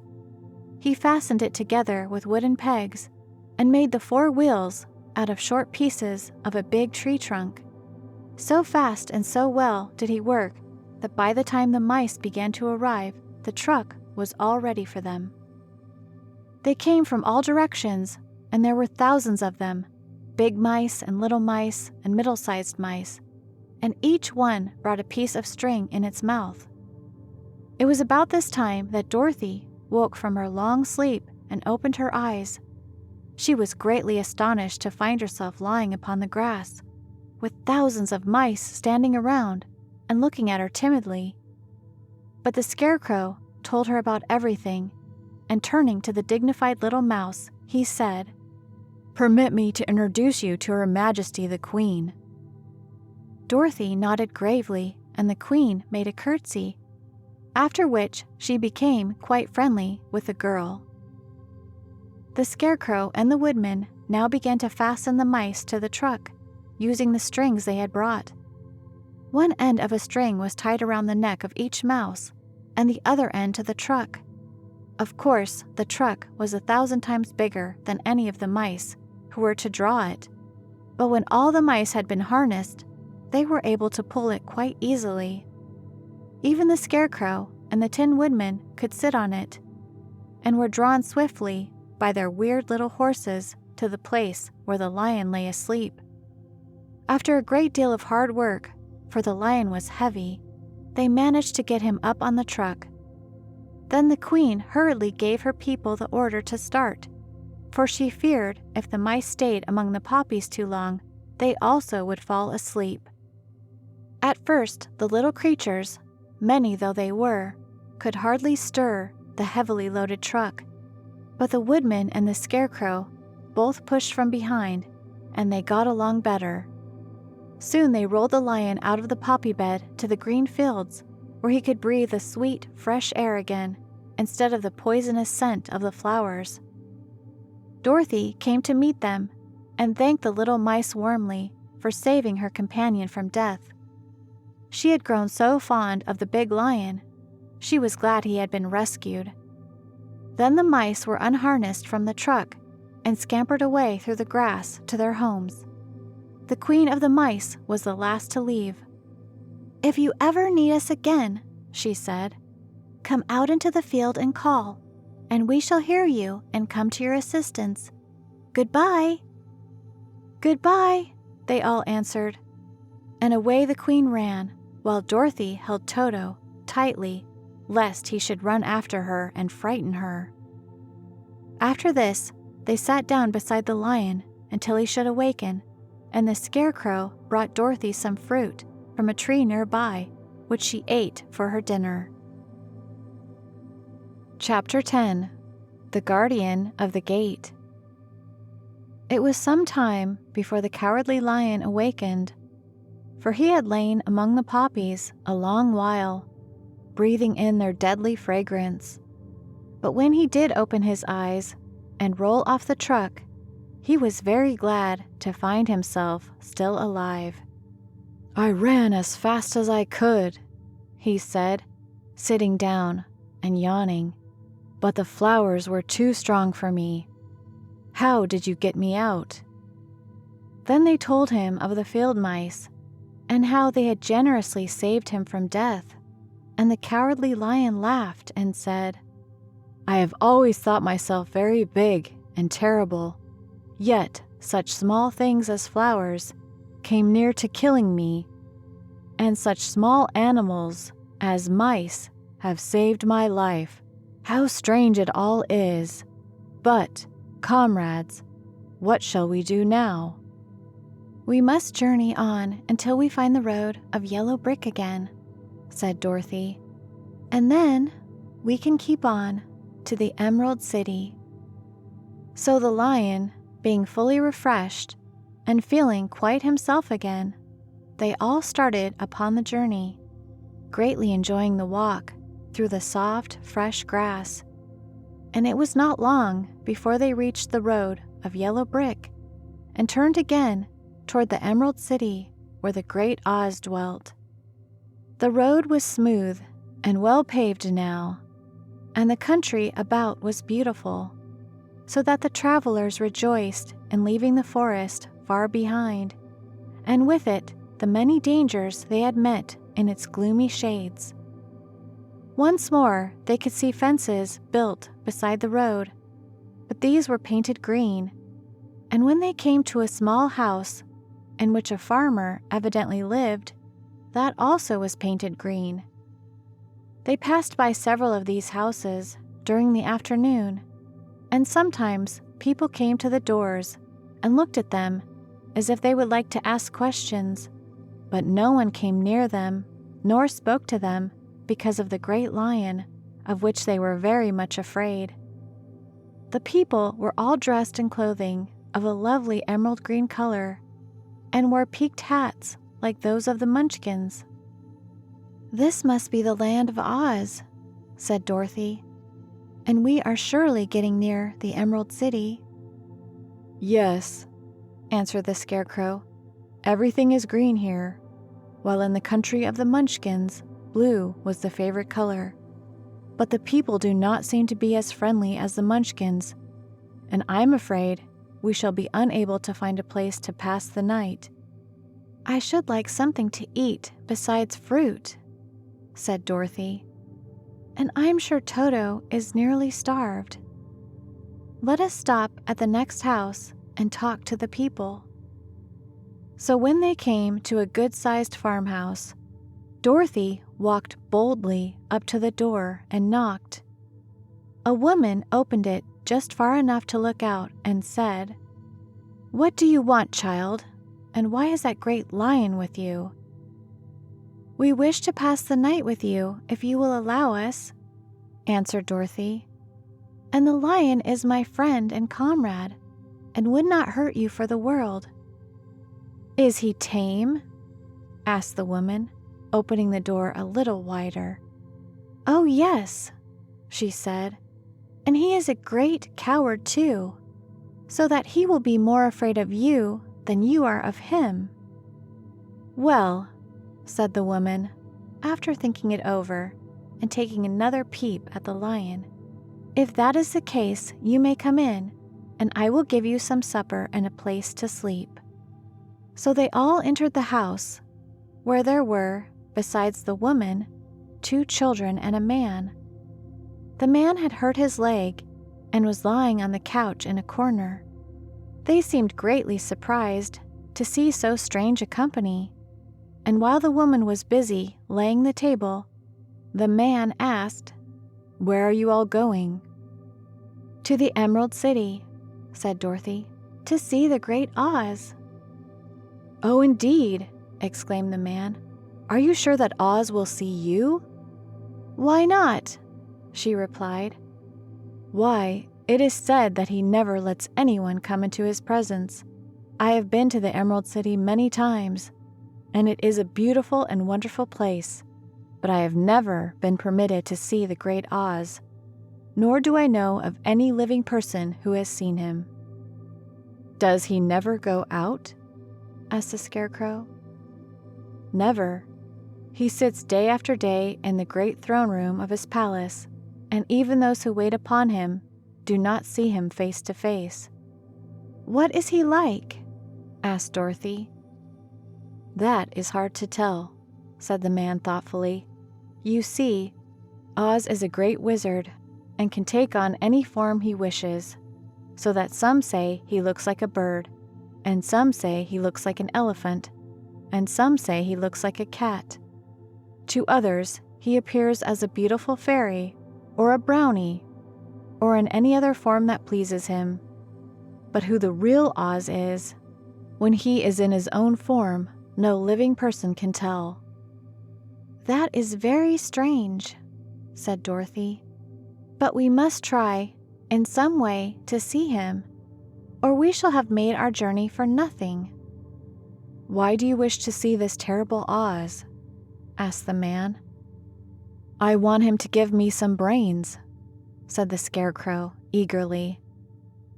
"Oh, Oz could do that easily enough," declared the man. "He has more brains than he needs." "And I want him to give me a heart," said the Tin Woodman. "That will not trouble him," continued the man, "for Oz has a large collection of hearts, of all sizes and shapes." "And I want him to give me courage," said the Cowardly Lion. "Oz keeps a great pot of courage in his throne room," said the man, "which he has covered with a golden plate to keep it from running over. He will be glad to give you some." "And I want him to send me back to Kansas," said Dorothy. "Where is Kansas?" asked the man in surprise. "I don't know," replied Dorothy sorrowfully, "but it is my home, and I'm sure it's somewhere." "Very likely. Well, Oz can do anything, so I suppose he will find Kansas for you.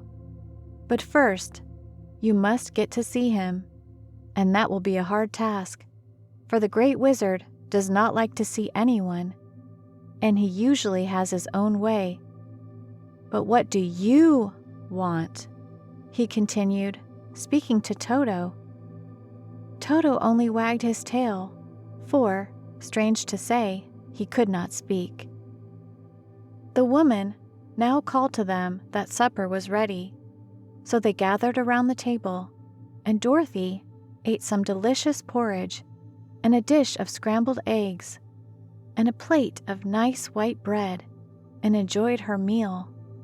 The lion ate some of the porridge, but did not care for it, saying it was made from oats, and oats were food for horses, not for lions. The Scarecrow and the Tin Woodman ate nothing at all. Toto ate a little of everything and was glad to get a good supper again. The woman now gave Dorothy a bed to sleep in, and Toto lay down beside her, while the lion guarded the door of her room so she might not be disturbed. The Scarecrow and the Tin Woodman stood up in a corner and kept quiet all night, although of course they could not sleep. The next morning, as soon as the sun was up, they started on their way, and soon saw a beautiful green glow in the sky just before them. "That must be the Emerald City," said Dorothy. As they walked on, the green glow became brighter and brighter, and it seemed that at last they were nearing the end of their travels. Yet it was afternoon before they came to the great wall that surrounded the city. It was high and thick and of bright green color. In front of them, and at the end of the road of yellow brick, was a big gate, all studded with emeralds, that glittered so in the sun that even the painted eyes of the Scarecrow were dazzled by their brilliancy. There was a bell beside the gate, and Dorothy pushed the button and heard a silvery tinkle sound within. Then the big gate swung slowly open, and they all passed through and found themselves in a high-arched room, the walls of which glistened with countless emeralds. Before them stood a little man about the same size as the Munchkins. He was clothed all in green from his head to his feet, and even his skin was of a greenish tint. At his side was a large green box. When he saw Dorothy and her companions, the man asked, "What do you wish in the Emerald City?" "We came here to see the Great Oz," said Dorothy. The man was so surprised at this answer that he sat down to think it over. "It has been many years since anyone asked me to see Oz," he said, shaking his head in perplexity. "He is powerful and terrible, and if you come on an idle or foolish errand to bother the wise reflections of the great wizard, he might be angry and destroy you all in an instant." "But it is not a foolish errand, nor an idle one," replied the Scarecrow. "It is important, and we have been told that Oz is a good wizard." "So he is," said the Green Man, "and he rules the Emerald City wisely and well.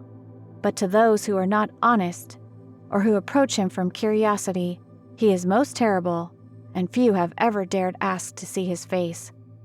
I am the guardian of the gate, and since you demand to see the Great Oz, I must take you to his palace.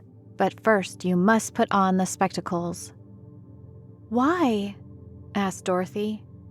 "Because if you did not wear spectacles, the brightness and the glory of the Emerald City would blind you. Even those who live in the city must wear spectacles night and day. They are all locked on, for Oz so ordered it when the city was first built, and I have the only key that will unlock them." He opened the big box, and Dorothy saw that it was filled with spectacles of every size and shape. All of them had green glasses in them. The guardian of the gate found a pair that would just fit Dorothy and put them over her eyes. There were 2 golden bands fastened to them that passed around the back of her head, where they were locked together by a little key that was at the end of a chain the guardian of the gate wore around his neck. When they were on, Dorothy could not take them off, had she wished, but of course she did not want to be blinded by the glare of the Emerald City, so she said nothing. Then the Green Man fitted spectacles for the Scarecrow and the Tin Woodman and the Lion, and even on little Toto, and all were locked fast with a key. Then the guardian of the gate put on his own glasses and told them he was ready to show them to the palace. Taking a big golden key from a peg on the wall, he opened another gate, and they all followed him through the portal into the streets of the Emerald City. Chapter 11. The Wonderful Emerald City of Oz. Even with eyes protected by the green spectacles, Dorothy and her friends were at first dazzled by the brilliancy of the wonderful city. The streets were lined with beautiful houses, all built of green marble and studded everywhere with sparkling emeralds. They walked over a pavement of the same green marble, and where the blocks were joined together were rows of emeralds, set closely and glittering in the brightness of the sun. The window panes were of green glass. Even the sky above the city had a green tint, and the rays of the sun were green. There were many people, men, women, and children walking about, and these were all dressed in green clothes and had greenish skins. They looked at Dorothy and her strangely assorted company with wondering eyes, and the children all ran away and hid behind their mothers when they saw the lion, but no one spoke to them. Many shops stood in the street, and Dorothy saw that everything in them was green. Green candy and green popcorn were offered for sale, as well as green shoes, green hats, and green clothes of all sorts. At one place, a man was selling green lemonade, and when the children bought it, Dorothy could see that they paid for it with green pennies. There seemed to be no horses nor animals of any kind. The men carried things around in little green carts, which they pushed before them. Everyone seemed happy and contented and prosperous. The guardian of the gate led them through the streets until they came to a big building exactly in the middle of the city, which was the palace of Oz, the great wizard. There was a soldier before the door, dressed in a green uniform and wearing a long green beard. "Here are the strangers," said the guardian of the gate to him, "and they demand to see the great Oz." "Step inside," answered the soldier, "and I will carry your message to him." So they passed through the palace gates and were led into a big room with a green carpet and lovely green furniture set with emeralds. The soldier made them all wipe their feet upon a great mat before entering this room, and when they were seated, he said politely, "Please make yourselves comfortable while I go to the door of the throne room and tell Oz you are here." They had to wait a long time before the soldier returned. When at last he came back, Dorothy asked, "Have you seen Oz?" "Oh, no," returned the soldier. "I have never seen him. But I spoke to him as he sat behind his screen and gave him your message. He says he will grant you an audience if you so desire, but each one of you must enter his presence alone, and he will admit but one each day. Therefore, as you must remain in the palace for several days, I will have you shown to your rooms, where you may rest in comfort after your journey." "Thank you," replied Dorothy. "That is very kind of Oz." The soldier now blew upon a green whistle, and at once a young girl, dressed in a pretty green silk gown, entered the room. She had lovely green hair and green eyes, and she bowed low before Dorothy as she said, "Follow me, and I will show you your room." So Dorothy said goodbye to all her friends except Toto, and taking the dog in her arms, followed the green girl through 7 passages and up 3 flights of stairs, until they came to a room at the front of the palace. It was the sweetest little room in the world, with a soft, comfortable bed that had sheets of green silk and a green velvet counterpane. There was a tiny fountain in the middle of the room that shot a spray of green perfume into the air to fall back into a beautifully carved green marble basin. Beautiful green flowers stood in the windows, and there was a shelf with a row of little green books. When Dorothy had time to open these books, she found them full of weird green pictures that made her laugh. They were so funny. In a wardrobe were many green dresses, made of silk and satin and velvet, and all of them fitted Dorothy exactly. "Make yourself perfectly at home," said the green girl, "and if you wish for anything, ring the bell. Oz will send for you tomorrow morning." She left Dorothy alone and went back to the others. These she also led to rooms, and each one of them found himself lodged in a very pleasant part of the palace. Of course, this politeness was wasted on the Scarecrow, for when he found himself alone in his room, he stood stupidly in one spot, just within the doorway, to wait till morning. It would not rest him to lie down, and he could not close his eyes, so he remained all night staring at a little spider which was weaving its web in a corner of the room, just as if it were not one of the most wonderful rooms in the world. The Tin Woodman lay down on his bed from force of habit, for he remembered when he was made of flesh, but, not being able to sleep, he passed the night moving his joints up and down to make sure they kept in good working order. The Lion would have preferred a bed of dried leaves in the forest, and did not like being shut up in a room, but he had too much sense to let this worry him, so he sprang upon the bed and rolled himself up like a cat and purred himself asleep in a minute. The next morning, after breakfast, the Green Maiden came to fetch Dorothy, and she dressed her in one of the prettiest gowns made of green brocaded satin. Dorothy put on a green silk apron and tied a green ribbon around Toto's neck, and they started for the throne room of the Great Oz. First, they came to a great hall in which were many ladies and gentlemen of the court, all dressed in rich costumes. These people had nothing to do but talk to each other, but they always came to wait outside the throne room every morning, although they were never permitted to see Oz. As Dorothy entered, they looked at her curiously, and one of them whispered, "Are you really going to look upon the face of Oz the Terrible?" "Of course," answered Dorothy, "if he will see me." "Oh, he will see you," said the soldier, who had taken her message to the wizard, "although he does not like to have people ask to see him. Indeed, at first he was angry, and said I should send you back from where you came. Then he asked me what you look like, and when I mentioned your silver shoes, he was very much interested. At last, I told him about the mark upon your forehead, and he decided he would admit you to his presence." Just then, a bell rang, and the green girl said to Dorothy, "That is the signal.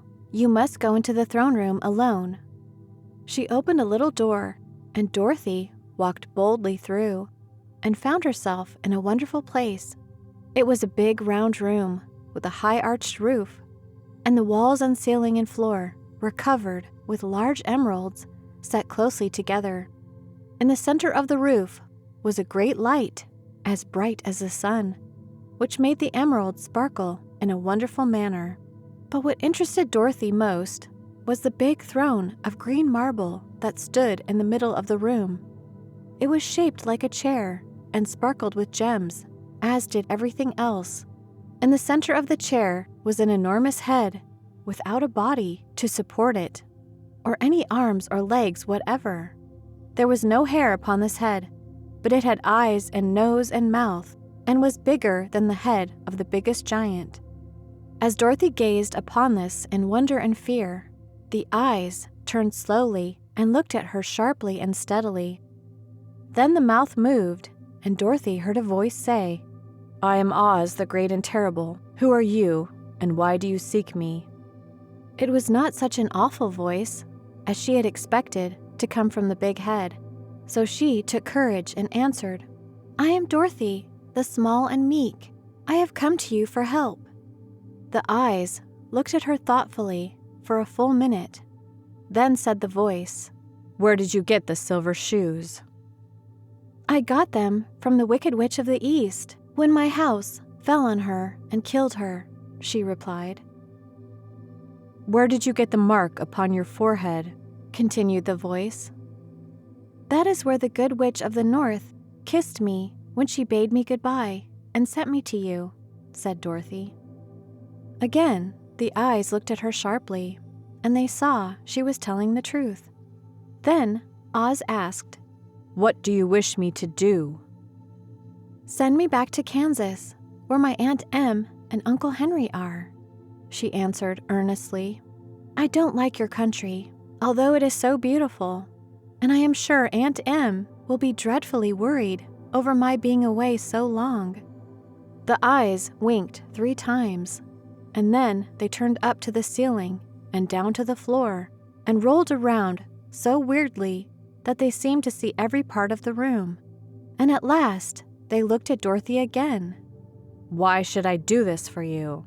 asked Oz. "Because you are strong and I am weak. Because you are a great wizard, and I am only a helpless girl." "But you were strong enough to kill the Wicked Witch of the East," said Oz. "That just happened," returned Dorothy, simply. "I could not help it." "Well," said the head, "I will give you my answer. You have no right to expect me to send you back to Kansas, unless you do something for me in return. In this country, everyone must pay for everything he gets. If you wish me to use my magic power to send you home again, you must do something for me first. Help me, and I will help you." "What must I do?" she asked. "Kill the Wicked Witch of the West," answered Oz. "But I cannot," exclaimed Dorothy, greatly surprised. "You killed the Witch of the East, and you wear the silver shoes, which bear a powerful charm. There is now but one Wicked Witch left in all this land, and when you can tell me she is dead, I will send you back to Kansas, but not before." The girl began to weep. She was so much disappointed, and the eyes winked again and looked upon her anxiously, as if the great Oz felt that she could help him if she would. "I never killed anything willingly," she sobbed. "And even if I wanted to, how could I kill the Wicked Witch if you, who are great and terrible, cannot kill her yourself? How do you expect me to do it?" "I do not know," said the head, "but that is my answer. And until the Wicked Witch dies, you will not see your uncle and aunt again. Remember that the witch is wicked, tremendously wicked, and ought to be killed. Now go, and do not ask to see me again until you have done your task." Sorrowfully, Dorothy left the throne room and went back where the lion and the Scarecrow and the Tin Woodman were waiting to hear what Oz had said to her. "There is no hope for me," she said sadly, "for Oz will not send me home until I have killed the Wicked Witch of the West, and that I can never do." Her friends were sorry, but could do nothing to help her. So she went to her room and lay down on the bed and cried herself to sleep. The next morning, the soldier with the green whiskers came to the Scarecrow and said, "Come with me, for Oz has sent for you." So the Scarecrow followed him and was admitted into the great throne room, where he saw, sitting in the emerald throne, a most lovely lady.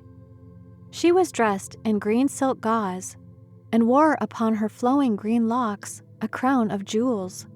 Growing from her shoulders were wings, gorgeous in color and so light that they fluttered if the slightest breath of air reached them.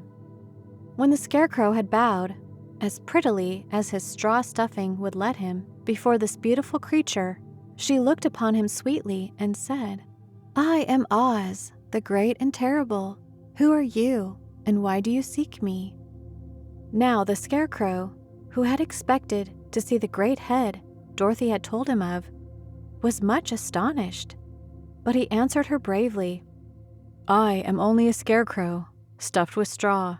Therefore I have no brains, and I come to you praying that you will put brains in my head instead of straw, so that I may become as much a man as any other in your dominions." "Why should I do this for you?" asked the lady. "Because you are wise and powerful, and no one else can help me," answered the Scarecrow. "I never grant favors without some return," said Oz. "But this much I will promise.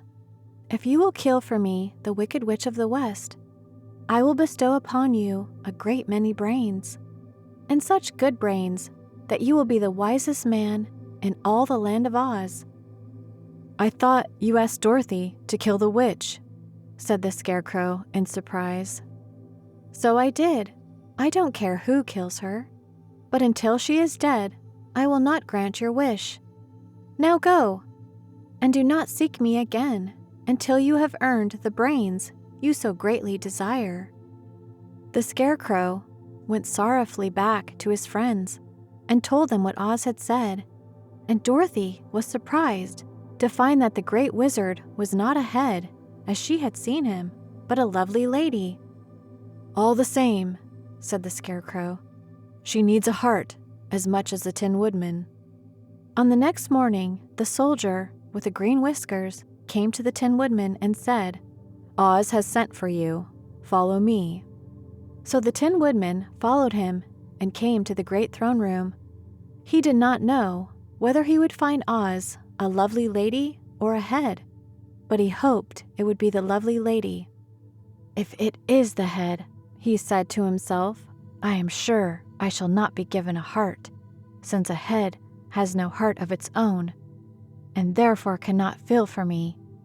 But if it is the lovely lady, I shall beg hard for a heart, for all ladies are themselves said to be kindly-hearted." But when the Woodman entered the great throne room, he saw neither the head nor the lady, for Oz had taken the shape of a most terrible beast. It was nearly as big as an elephant, and the green throne seemed hardly strong enough to hold its weight. The beast had a head like that of a rhinoceros, only there were 5 eyes in its face.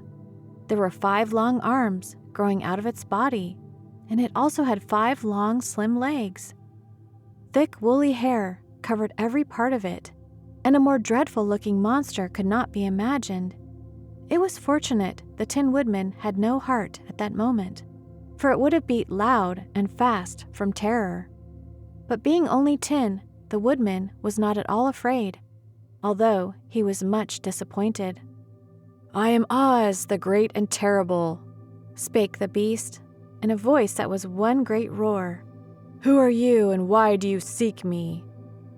"I am a woodman, and made of tin. Therefore I have no heart, and cannot love. I pray you to give me a heart, that I may be as other men are." "Why should I do this?" demanded the beast.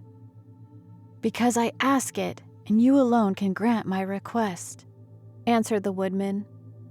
Oz gave a low growl at this, but said gruffly, "If you indeed desire a heart, you must earn it." "How?" asked the Woodman. "Help Dorothy to kill the Wicked Witch of the West," replied the beast. "When the witch is dead, come to me, and I will then give you the biggest and kindest and most loving heart in all the land of Oz." So the Tin Woodman was forced to return sorrowfully to his friends and tell them of the terrible beast he had seen. They all wondered greatly at the many forms the great wizard could take upon himself, and the lion said, "If he is a beast when I go to see him, I shall roar my loudest and so frighten him that he will grant all I ask. And if he is the lovely lady, I shall pretend to spring upon her and so compel her to do my bidding. And if he is the great head, he will be at my mercy, for I will roll this head all about the room until he promises to give us what we desire. So be of good cheer, my friends, for all will yet be well." The next morning, the soldier with the green whiskers led the lion to the great throne room and bade him enter the presence of Oz. The lion at once passed through the door, and glancing around, saw, to his surprise, that before the throne was a ball of fire, so fierce and glowing he could scarcely bear to gaze upon it. His first thought was that Oz had by accident caught on fire and was burning up. But when he tried to go nearer, the heat was so intense that it singed his whiskers, and he crept back tremblingly to a spot nearer the door. Then a low, quiet voice came from the ball of fire, and these were the words it spoke. "I am Oz, the great and terrible. Who are you, and why do you seek me?" And the lion answered, "I am a cowardly lion, afraid of everything. I came to beg you that you give me courage, so that in reality I may become the king of beasts, as men call me." "Why should I give you courage?" demanded Oz. Because of all wizards, you are the greatest, and alone have power to grant my request," answered the lion. The ball of fire burned fiercely for a time, and the voice said, "Bring me proof that the wicked witch is dead, and that moment I will give you courage. But so long as the witch lives, you must remain a coward." The lion was angry at this speech, but could say nothing in reply, and while he stood silently gazing at the ball of fire, it became so furiously hot that he turned tail and rushed from the room. He was glad to find his friends waiting for him and told them of his terrible interview with the wizard. "What shall we do now?" asked Dorothy sadly. "There is only one thing we can do," returned the lion, "and that is to go to the land of the Winkies, seek out the wicked witch, and destroy her." "But suppose we cannot," she said. "Then I shall never have courage," declared the lion. "And I shall never have brains," added the Scarecrow. "And I shall never have a heart," spoke the Tin Woodman. "And I shall never see Aunt Em and Uncle Henry," said Dorothy, beginning to cry. "Be careful," cried the green girl. "The tears will fall on your green silk gown and spot it." So Dorothy dried her eyes and said, "I suppose we must try it, but I am sure I do not want to kill anybody, even to see Aunt Em again." "I will go with you, but I'm too much of a coward to kill the witch," said the lion. "I will go too," declared the Scarecrow, "but I shall not be of much help to you. I am such a fool." "I haven't the heart to harm even a witch," said the Tin Woodman, "but if you go, I certainly shall go with you." Therefore, it was decided to start upon their journey the next morning, and the Woodman sharpened his axe on a green grindstone and had all his joints properly oiled. The Scarecrow stuffed himself with fresh straw, and Dorothy put new paint on his eyes that he might see better. The green girl, who was very kind to them, filled Dorothy's basket with good things to eat and fastened a little bell around Toto's neck with a green ribbon. They went to bed quite early and slept soundly until daylight, when they were awakened by the crowing of a green cock that lived in the backyard of the palace and the cackling of a hen that had laid a green egg. Chapter 12. The Search for the Wicked Witch. The soldier with the green whiskers led them through the streets of the Emerald City until they reached the room where the guardian of the gate lived.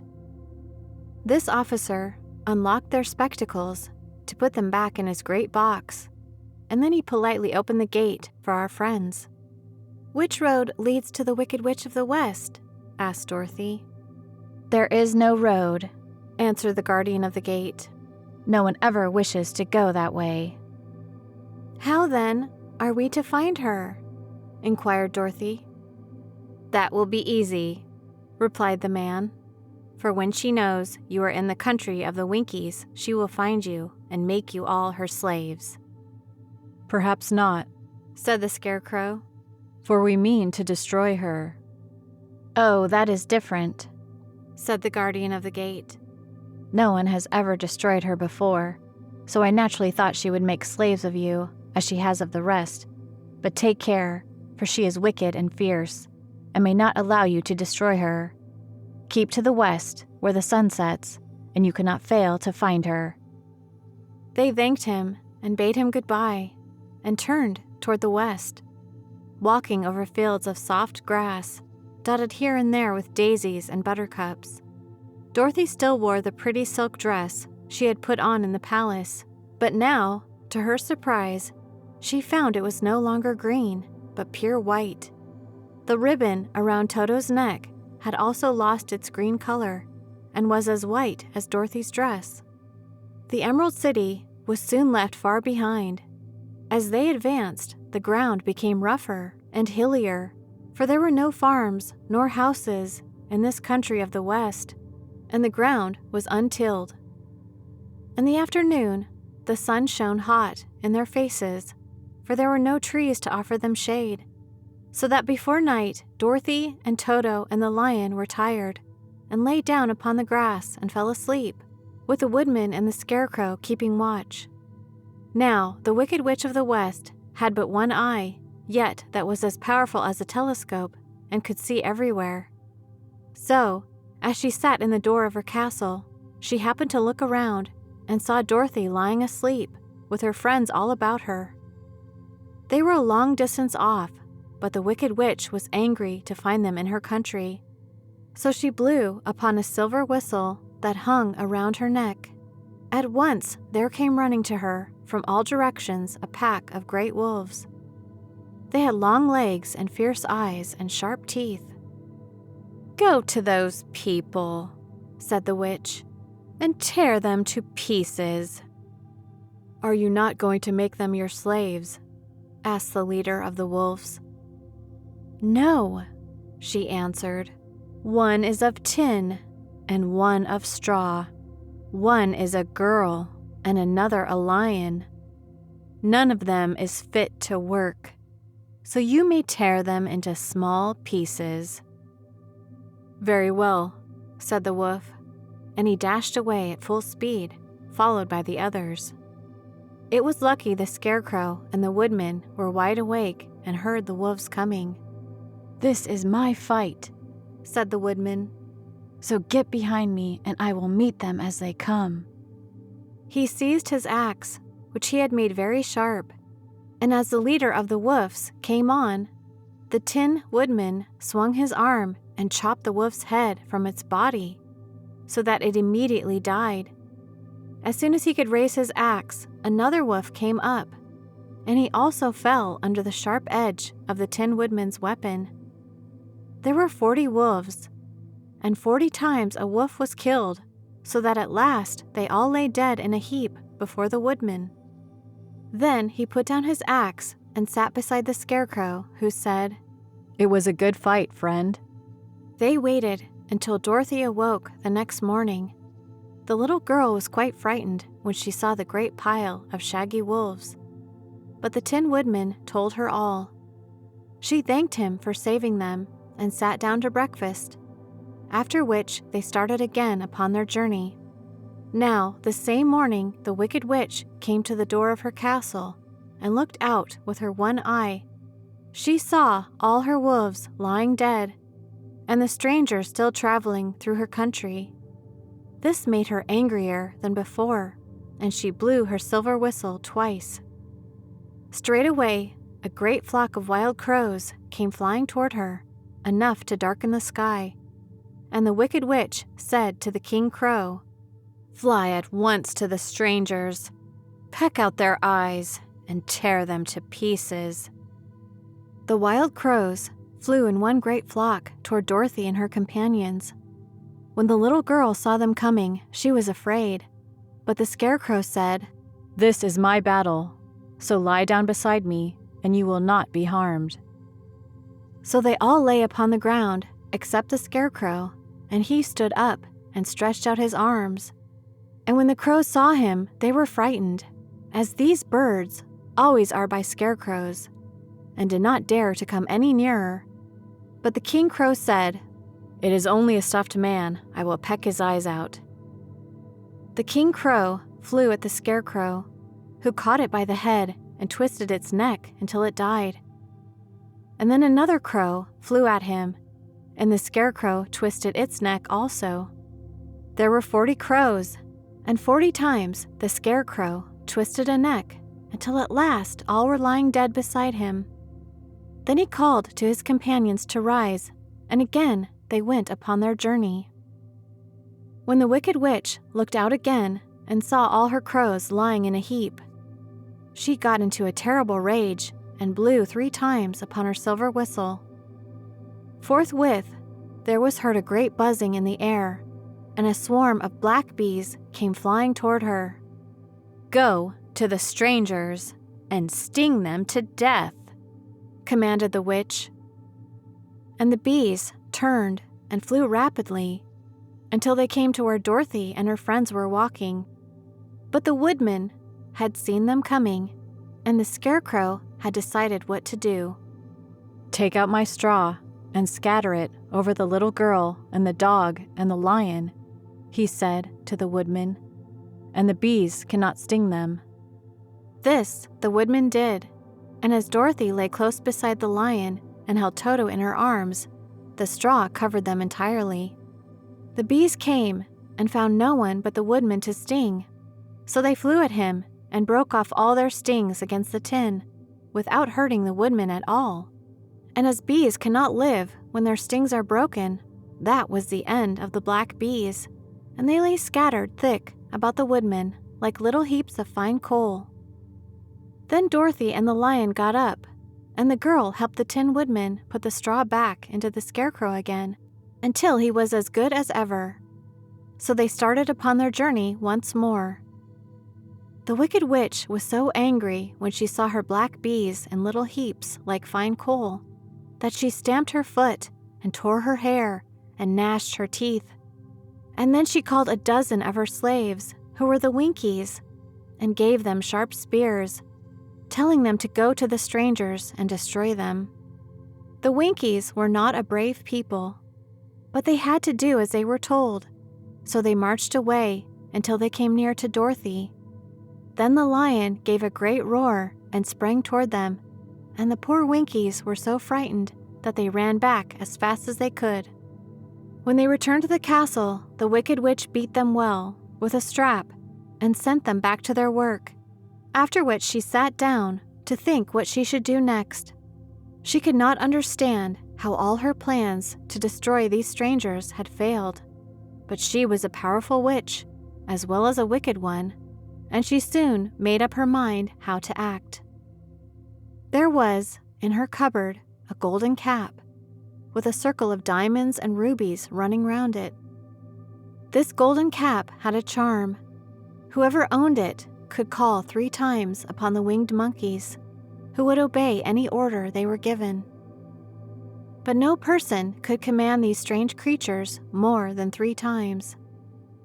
Twice already the Wicked Witch had used the charm of the cap. Once was when she had made the Winkies her slaves, and set herself to rule over their country. The winged monkeys had helped her do this. The second time was when she had fought against the great Oz himself, and driven him out of the land of the West. The winged monkeys had also helped her in doing this.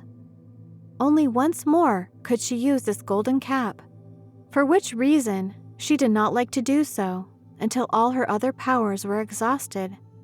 But now that her fierce wolves and her wild crows and her stinging bees were gone, and her slaves had been scared away by the cowardly lion, she saw there was only one way left to destroy Dorothy and her friends.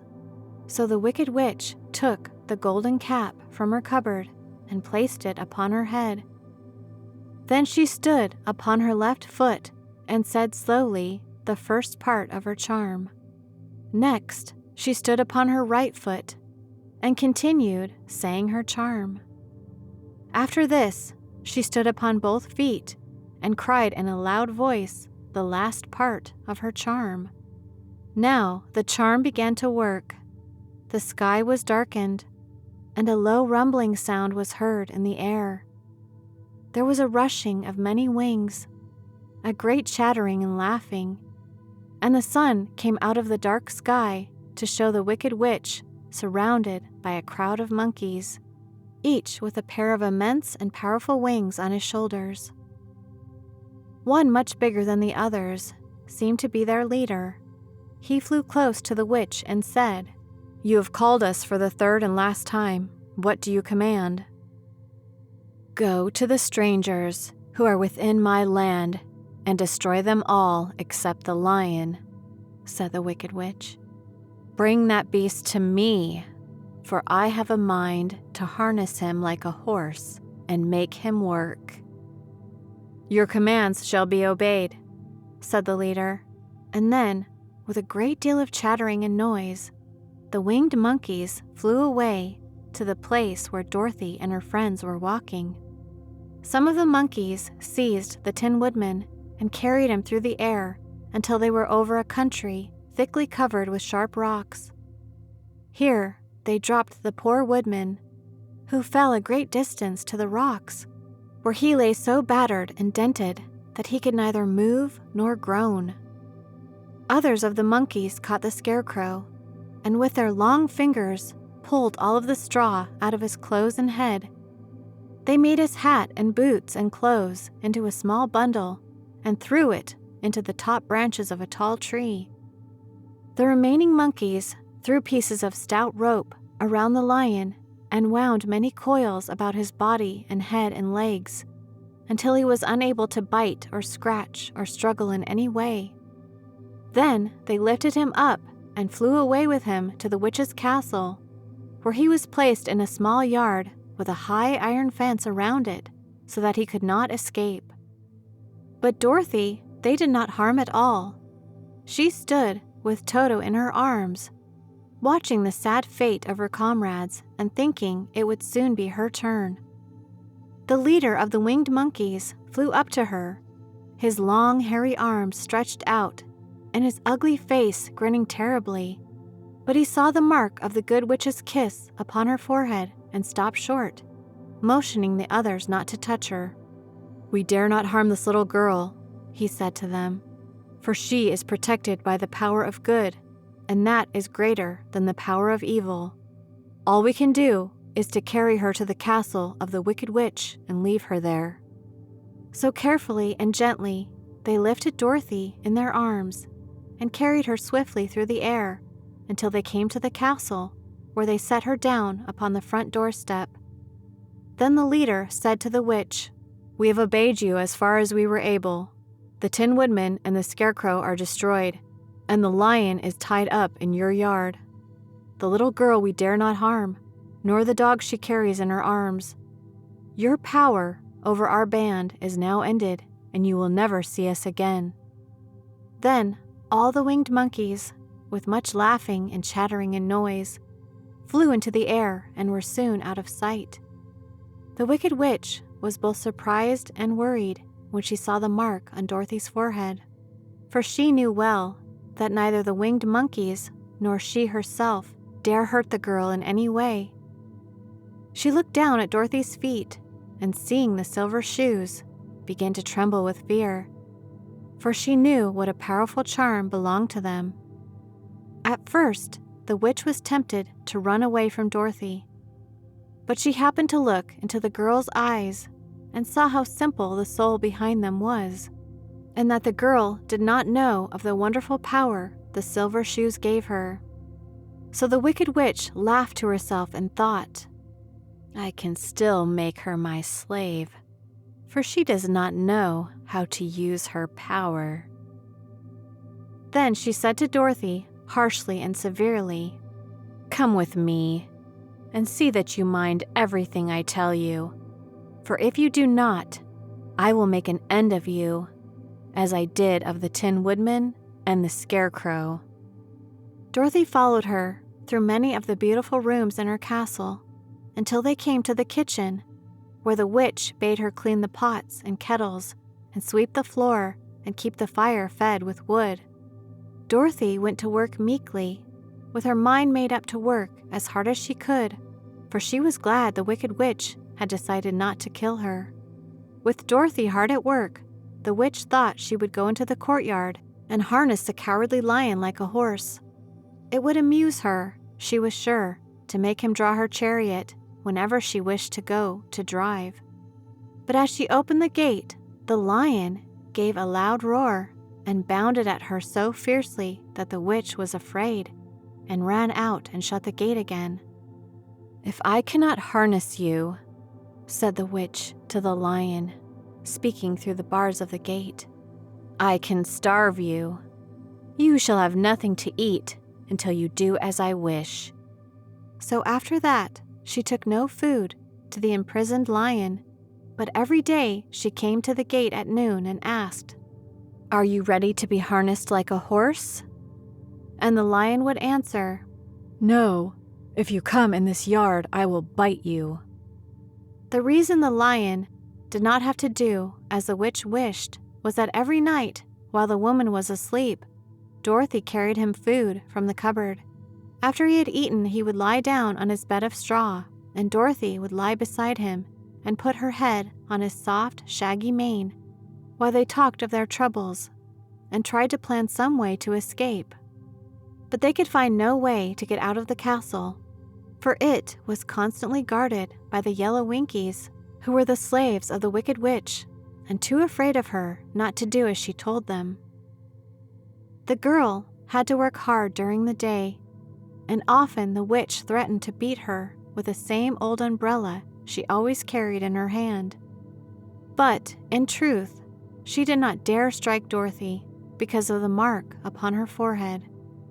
The child did not know this and was full of fear for herself and Toto. Once, the witch struck Toto a blow with her umbrella, and the brave little dog flew at her and bit her leg in return. The witch did not bleed where she was bitten, for she was so wicked that the blood in her had dried up many years before. Dorothy's life became very sad as she grew to understand that it would be harder than ever to get back to Kansas and Aunt Em again. Sometimes she would cry bitterly for hours, with Toto sitting at her feet and looking into her face, whining dismally to show how sorry he was for his little mistress. Toto did not really care whether he was in Kansas or the land of Oz, so long as Dorothy was with him, but he knew the little girl was unhappy, and that made him unhappy too. Now, the Wicked Witch had a great longing to have for her own the silver shoes which the girl always wore. Her bees and her crows and her wolves were lying in heaps and drying up, and she had used up all the power of the golden cap, but if she could only get hold of the silver shoes, they would give her more power than all the other things she had lost. She watched Dorothy carefully to see if she ever took off her shoes, thinking she might steal them. But the child was so proud of her pretty shoes that she never took them off, except at night and when she took her bath.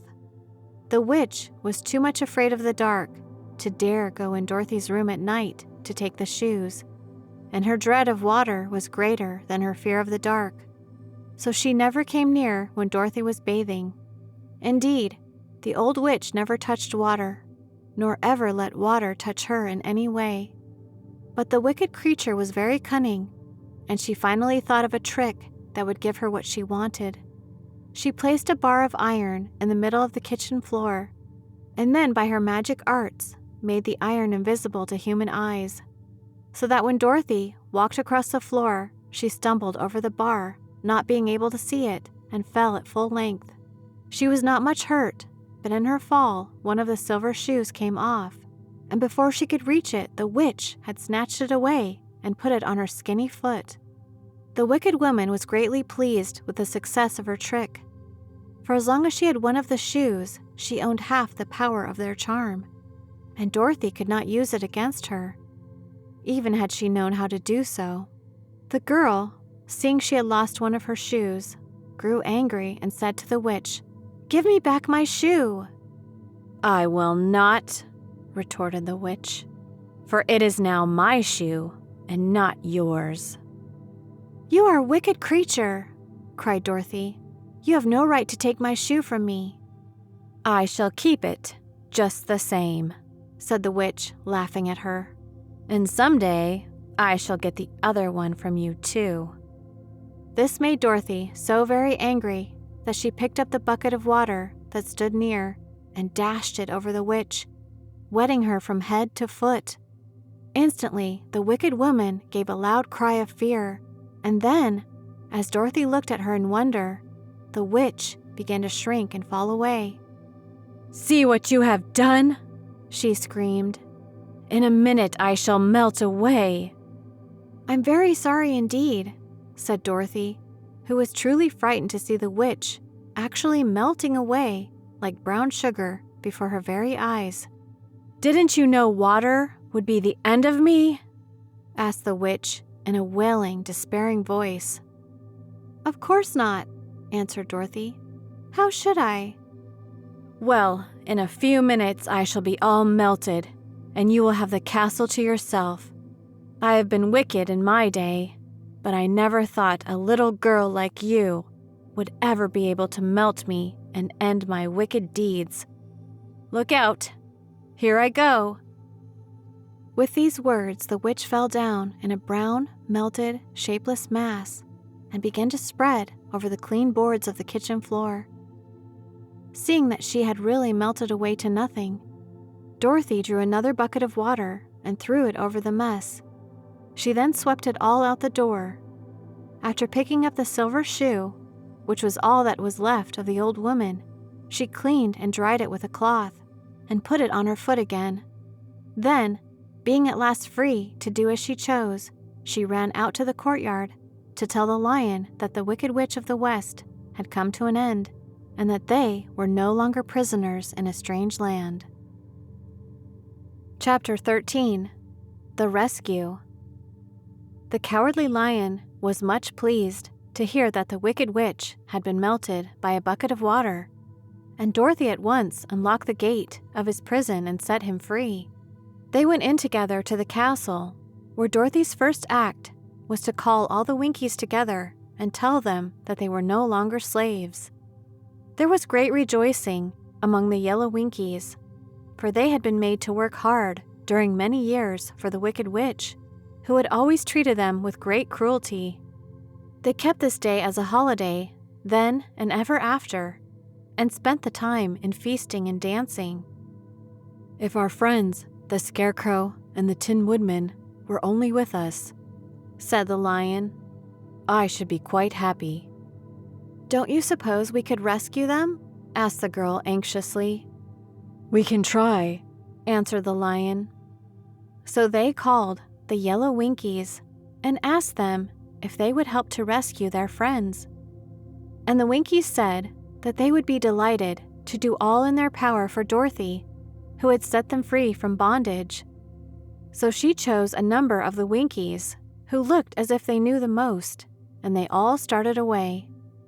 They traveled that day and part of the next until they came to the rocky plain where the Tin Woodman lay, all battered and bent.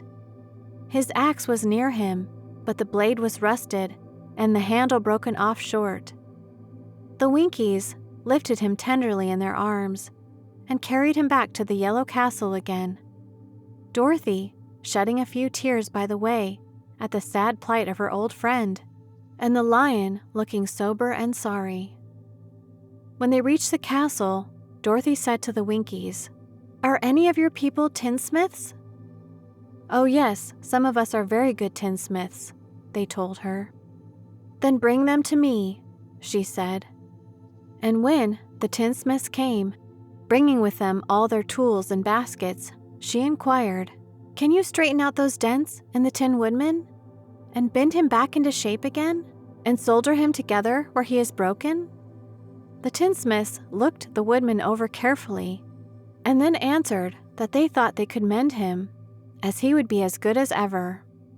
So they set to work in one of the big yellow rooms of the castle and worked for 3 days and 4 nights, hammering and twisting and bending and soldering and polishing and pounding at the legs and body and head of the Tin Woodman, until at last he was straightened out into his old form, and his joints worked as well as ever. To be sure, there were several patches on him, but the tinsmiths did a good job, and as the Woodman was not a vain man, he did not mind the patches at all. When, at last, he walked into Dorothy's room and thanked her for rescuing him, he was so pleased that he wept tears of joy, and Dorothy had to wipe every tear carefully from his face with her apron, so his joints would not be rusted. At the same time, her own tears fell thick and fast at the joy of meeting her old friend again, and these tears did not need to be wiped away. As for the lion, he wiped his eyes so often with the tip of his tail that it became quite wet, and he was obliged to go out into the courtyard and hold it in the sun till it dried. "If we only had the Scarecrow with us again," said the Tin Woodman when Dorothy had finished telling him everything that had happened. "I should be quite happy." "We must try to find him," said the girl. So she called the Winkies to help her, and they walked all that day and part of the next, until they came to the tall tree in the branches, of which the winged monkeys had tossed the Scarecrow's clothes.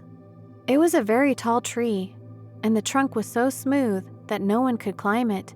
But the Woodman said at once, "I'll chop it down, and then we can get the Scarecrow's clothes."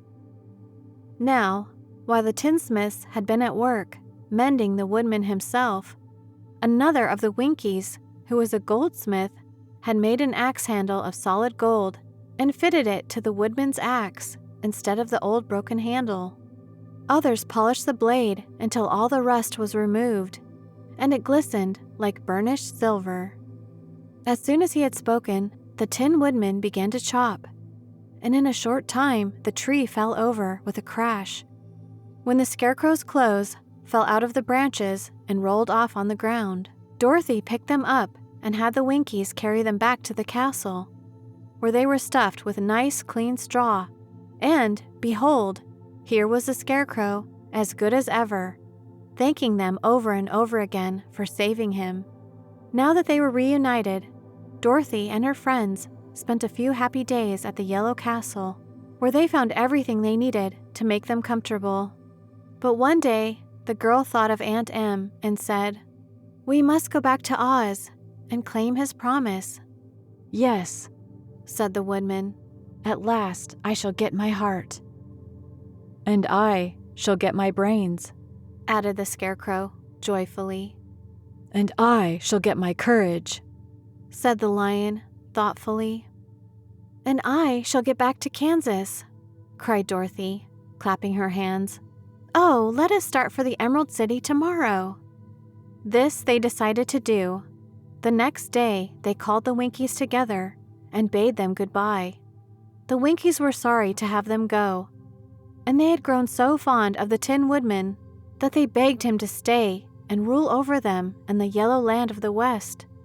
Finding they were determined to go, the Winkies gave Toto and the Lion each a golden collar, and to Dorothy they presented a beautiful bracelet studded with diamonds, and to the Scarecrow they gave a gold-headed walking stick to keep him from stumbling, and to the Tin Woodman they offered a silver oil can inlaid with gold and set with precious jewels. Every one of the travelers made the Winkies a pretty speech in return, and all shook hands with them until their arms ached. Dorothy went to the witch's cupboard to fill her basket with food for the journey, and there she saw the golden cap. She tried it on her own head and found that it fitted her exactly. She did not know anything about the charm of the golden cap, but she saw that it was pretty, so she made up her mind to wear it and carry her sunbonnet in the basket. Then, being prepared for the journey, they all started for the Emerald City, and the Winkies gave them 3 cheers and many good wishes to carry with them. Chapter 14. The Winged Monkeys. You will remember there was no road, not even a pathway, between the castle of the Wicked Witch and the Emerald City. When the 4 travelers went in search of the witch, she had seen them coming, and so sent the winged monkeys to bring them to her. It was much harder to find their way back through the big fields of buttercups and yellow daisies than it was being carried. They knew, of course, they must go straight east, toward the rising sun, and they started off in the right way. But at noon, when the sun was over their heads, they did not know which was east and which was west, and that was the reason they were lost in the great fields.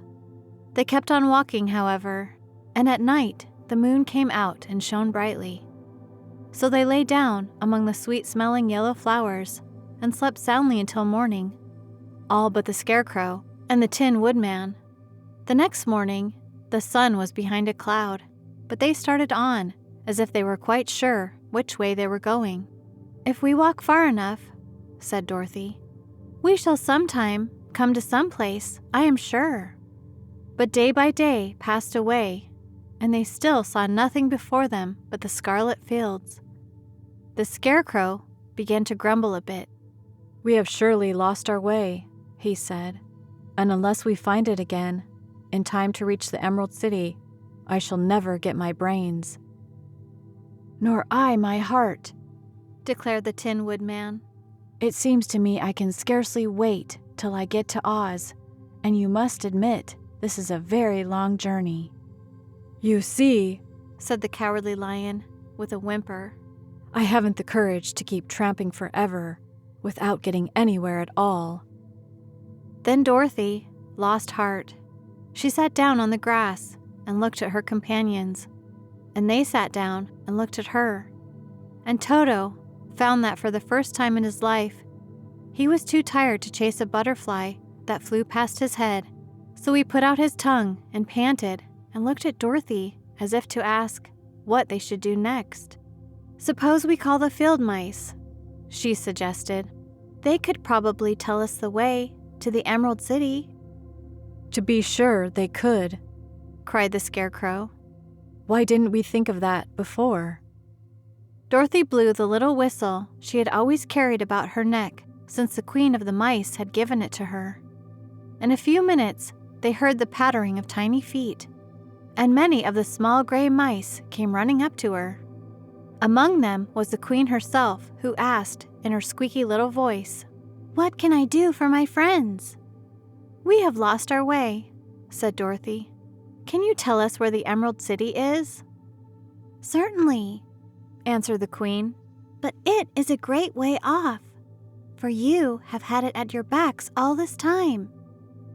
Then she noticed Dorothy's golden cap and said, "Why don't you use the charm of the cap and call the winged monkeys to you? They will carry you to the city of Oz in less than an hour." "I didn't know there was a charm," answered Dorothy in surprise. "What is it?" "It is written inside the golden cap," replied the Queen of Mice. "But if you are going to call the winged monkeys, we must run away, for they are full of mischief and think it great fun to plague us." "Won't they hurt me?" asked the girl anxiously. "Oh no, they must obey the wearer of the cap. Goodbye." And she scampered out of sight with all the mice hurrying after her.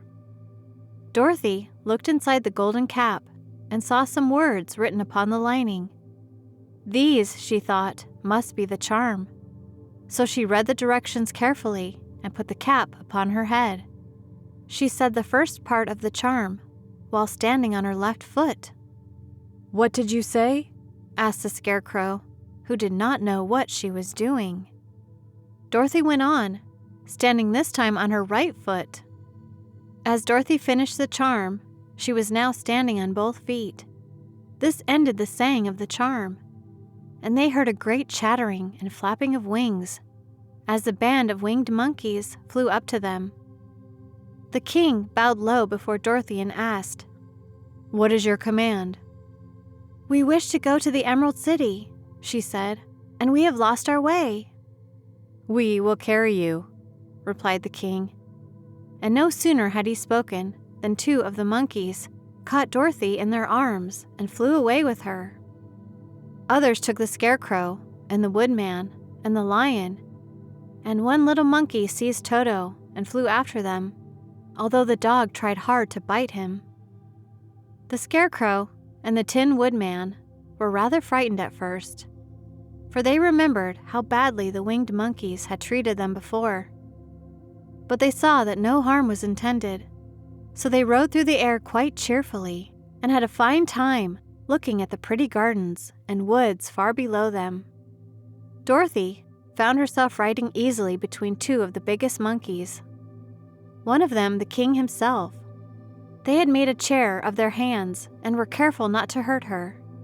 "Why do you have to obey the charm of the golden cap?" she asked. "That is a long story," answered the king with a laugh. "But as we have a long journey before us, I will pass the time by telling you about it, if you wish." "I shall be glad to hear it," she replied.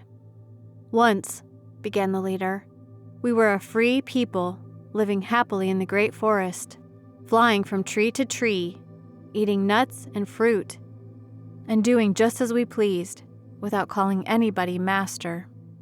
Perhaps some of us were rather too full of mischief at times, flying down to pull the tails of the animals that had no wings, chasing birds, and throwing nuts at the people who walked in the forest. But we were careless and happy and full of fun, and enjoyed every minute of the day. This was many years ago, long before Oz came out of the clouds to rule over this land. There lived here then, away at the north, a beautiful princess, who was also a powerful sorceress. All her magic was used to help the people, and she was never known to hurt anyone who was good. Her name was Galette, and she lived in a handsome palace built from great blocks of ruby. Everyone loved her, but her greatest sorrow was that she could find no one to love in return, since all the men were much too stupid and ugly to mate with one so beautiful and wise. At last, however, she found a boy who was handsome and manly and wise beyond his years. Galette made up her mind that when he grew to be a man, she would make him her husband. So she took him to a ruby palace and used all her magic powers to make him as strong and good and lovely as any woman could wish. When he grew to manhood, Quadlings, as he was called, was said to be the best and wisest man in all the land. While his manly beauty was so great that Galette loved him dearly and hastened to make everything ready for the wedding. My grandfather was at that time the king of the winged monkeys, which lived in the forest near Galette's place, and the old fellow loved a joke better than a good dinner. One day, just before the wedding, my grandfather was flying out with his band when he saw Quadlings walking beside the river. He was dressed in a rich costume of pink silk and purple velvet, and my grandfather thought he would see what he could do. At his word, the band flew down and seized Quadlings, carried him in their arms until they were over the middle of the river, and then dropped him into the water. "Swim out, my fine fellow," cried my grandfather, "and see if the water has spotted your clothes." Quadlings was much too wise not to swim, and he was not in the least spoiled by all his good fortune. He laughed when he came to the top of the water and swam into shore, but when Galette came running out to him, she found his silks and velvet all ruined by the river. The princess was angry, and she knew, of course, who did it. She had all the winged monkeys brought before her, and she said at first that their wings should be tied, and they should be treated as they had treated Quadlings, and dropped in the river. But my grandfather pleaded hard, for he knew the monkeys would drown in the river with their wings tied, and Quadlings said a kind word for them also, so that Galette finally spared them, on condition that the winged monkeys should ever after do 3 times the bidding of the owner of the golden cap. This cap has been made for a wedding present to Quadlings, and it is said to have cost the princess half her kingdom. Of course, my grandfather and all the other monkeys at once agreed to the condition, and that is how it happens that we are 3 times the slaves of the owner of the golden cap, whosoever he may be. "And what became of them?" asked Dorothy, who had been greatly interested in the story. Quadlings, being the first owner of the golden cap, he was the first to lay his wishes upon us, as his bride could not bear the sight of us. He called us all to him in the forest after he had married her, and ordered us always to keep where she could never again set eyes on a winged monkey, which we were glad to do, for we were all afraid of her. This was all we ever had to do until the golden cap fell into the hands of the Wicked Witch of the West, who made us enslave the Winkies, and afterward drive Oz himself out of the land of the West. Now the golden cap is yours, and 3 times you have the right to lay your wishes upon us." As the Monkey King finished his story, Dorothy looked down and saw the green shining walls of the Emerald City before them. She wondered at the rapid flight of the monkeys and was glad the journey was over. The strange creatures set the travelers down carefully before the gate of the city. The king bowed low to Dorothy and then flew swiftly away, followed by all his band. "That was a good ride," said the girl. "Yes, and a quick way out of our troubles," replied the lion. "How lucky it was you brought away that wonderful cap." Chapter 15. The Discovery of Oz, the Terrible. The 4 travelers walked up to the great gate of Emerald City and rang the bell. After ringing several times, it was opened by the same guardian of the gate they had met before. "What? Are you back again?" he asked in surprise. "Do you not see us?" answered the Scarecrow. "But I thought you had gone to visit the Wicked Witch of the West." "We did visit her," said the Scarecrow. "And she let you go again?" asked the man in wonder.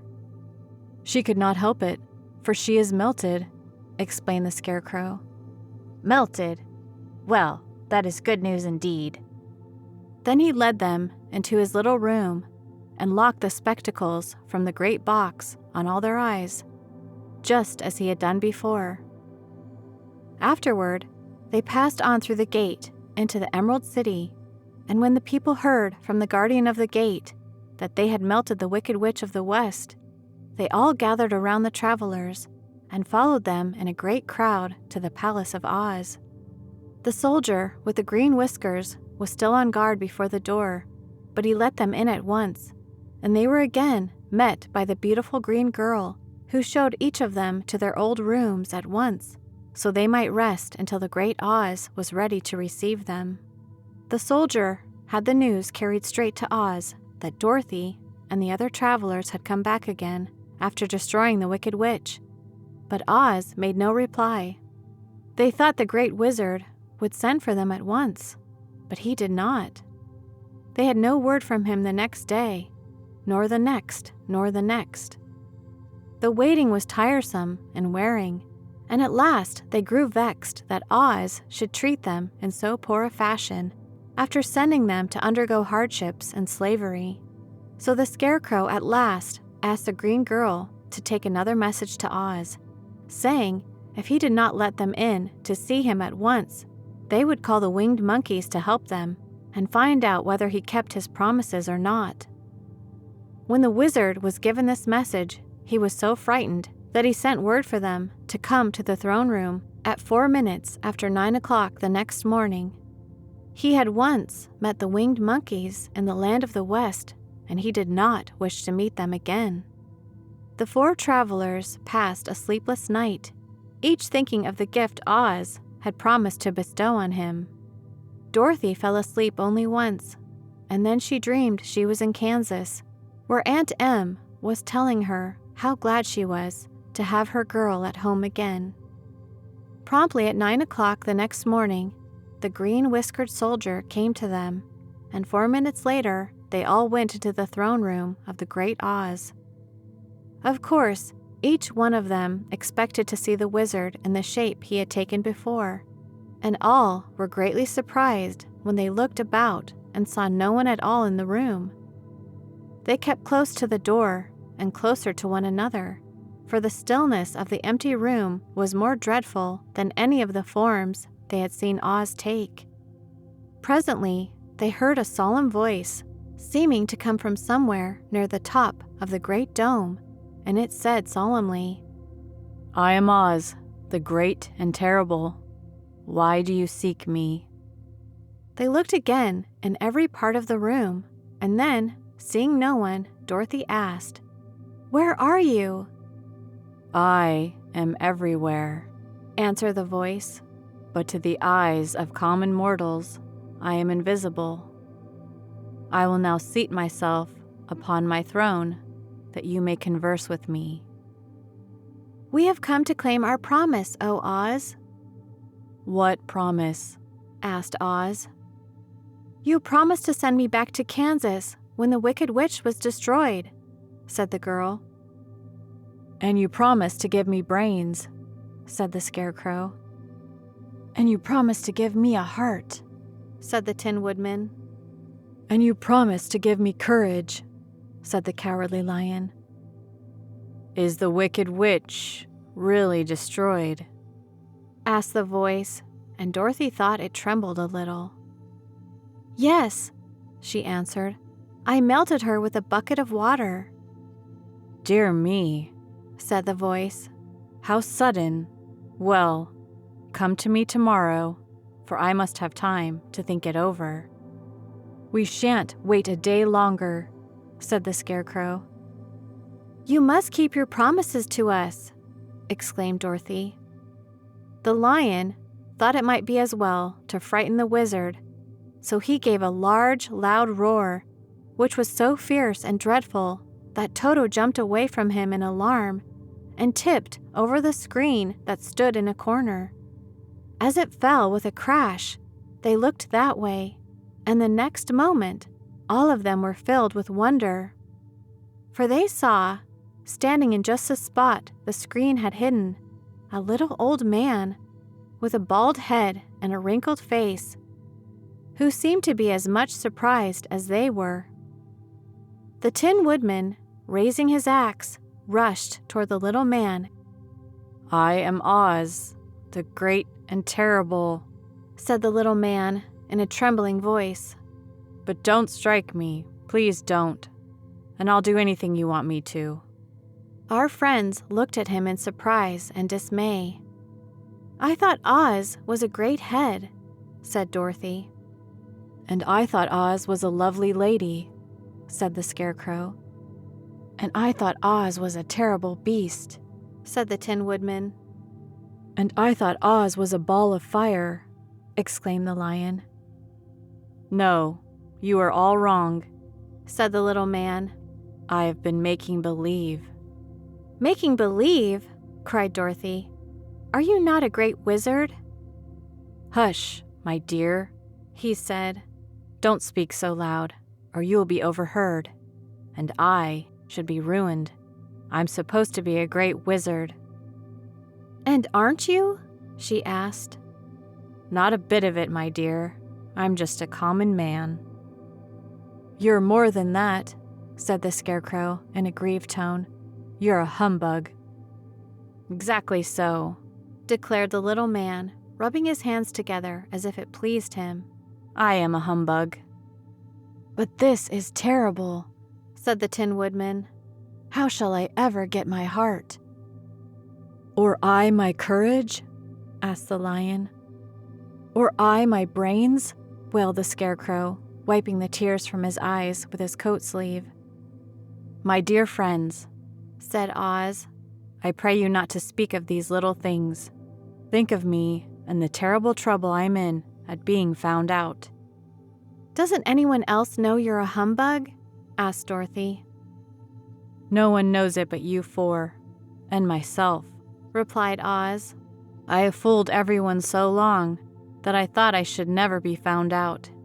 It was a great mistake, my ever letting you into the throne room. Usually I will not see even my subjects, and so they believe I am something terrible." "But I don't understand," said Dorothy in bewilderment. "How is it that you appeared to me as a great head?" "That was one of my tricks," answered Oz. "Step this way, please, and I will tell you all about it."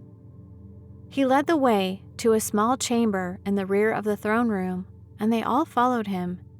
He pointed to one corner, in which lay the great head, made out of many thicknesses of paper and with a carefully painted face. "This I hung from the ceiling by a wire," said Oz. "I stood behind the screen and pulled the thread to make the eyes move and the mouth open."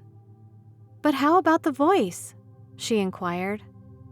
"Oh, I am a ventriloquist," said the little man. "and I can throw the sound of my voice wherever I wish, so that you thought it was coming out of the head. Here are the other things I used to deceive you." He showed the Scarecrow the dress and the mask he had worn when he seemed to be the lovely lady. And the Tin Woodman saw that his terrible beast was nothing but a lot of skins sewn together, with slats to keep their sides out. As for the ball of fire, the false wizard had hung that also from the ceiling. It was really a ball of cotton, but when oil was poured upon it, the ball burned fiercely. "Really," said the Scarecrow, "you ought to be ashamed of yourself for being such a humbug." I certainly am," answered the little man sorrowfully, "but it was the only thing I could do. Sit down, please. There are plenty of chairs, and I will tell you my story." So they sat down and listened while he told the following tale. I was born in Omaha. "Why, that isn't very far from Kansas," cried Dorothy. "No, but it's farther from here," he said, shaking his head at her sadly. "When I grew up, I became a ventriloquist, and at that I was very well trained by a great master.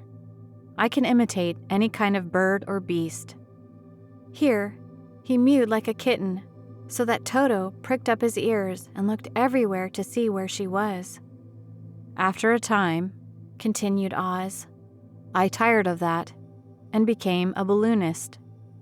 "What is that?" asked Dorothy.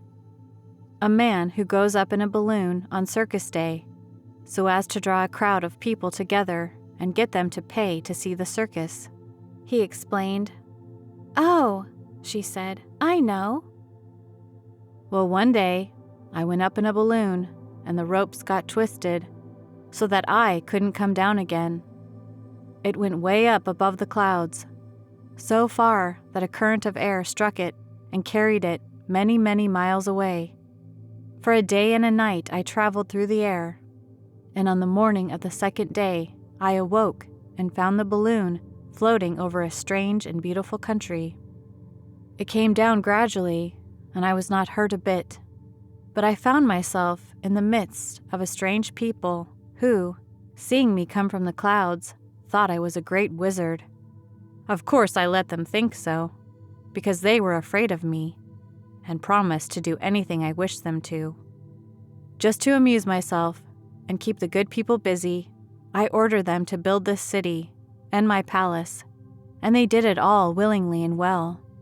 Then I thought, as the country was so green and beautiful, I would call it the Emerald City, and to make the name fit better, I put green spectacles on all the people so that everything they saw was green." "But isn't everything here green?" asked Dorothy. "No more than any other city," replied Oz. "But when you wear green spectacles, why, of course, everything you see looks green to you. The Emerald City was built a great many years ago, for I was a young man when the balloon brought me here, and I am a very old man now. But my people have worn green glasses on their eyes so long that most of them think it really is an Emerald City, and it certainly is a beautiful place, abounding in jewels and precious metals, and every good thing that is needed to make one happy. I have been good to the people, and they like me. But ever since this palace was built, I have shut myself up and would not see any of them. One of my greatest fears was the witches, for while I had no magical powers at all, I soon found out that the witches were really able to do wonderful things. There were 4 of them in this country, and they ruled the people who live in the north and south and east and west. Fortunately, the witches of the north and south were good, and I knew they would do me no harm. But the witches of the east and west were terribly wicked, and had they not thought I was more powerful than they themselves, they would surely have destroyed me. As it was, I lived in deadly fear of them for many years. So you can imagine how pleased I was when I heard your house had fallen on the wicked witch of the east. When you came to me, I was willing to promise anything if you would only do away with the other witch. But now that you have melted her, I am ashamed to say that I cannot keep my promises."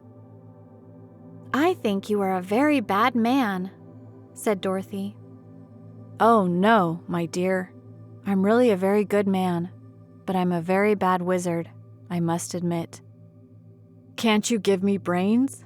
asked the Scarecrow. "You don't need them. You are learning something every day. A baby has brains, but it doesn't know much. Experience is the only thing that brings knowledge, and the longer you are on Earth, the more experience you are sure to get." "That may all be true," said the Scarecrow, "but I shall be very unhappy unless you give me brains." The false wizard looked at him carefully. "Well," he said with a sigh, "I'm not much of a magician, as I said, but if you will come to me tomorrow morning, I will stuff your head with brains.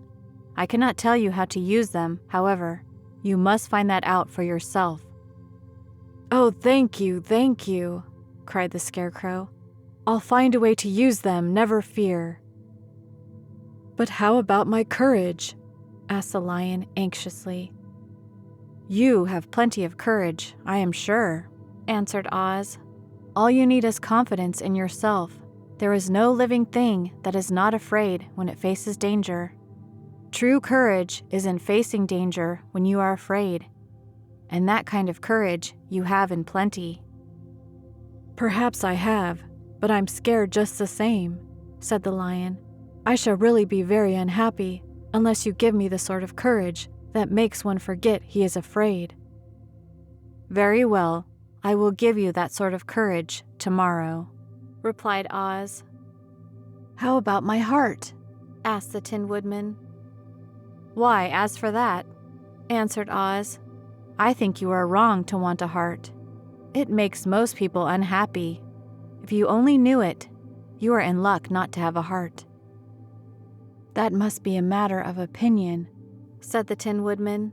"For my part, I will bear all the unhappiness without a murmur if you will give me the heart." "Very well," answered Oz meekly. "Come to me tomorrow, and you shall have a heart. I have played wizard for so many years that I may as well continue the part a little longer." "And now," said Dorothy, "how am I to get back to Kansas?" "We shall have to think about that," replied the little man. "Give me 2 or 3 days to consider the matter, and I'll try to find a way to carry you over the desert. In the meantime, you shall all be treated as my guests, and while you live in the palace, my people will wait upon you and obey your slightest wish.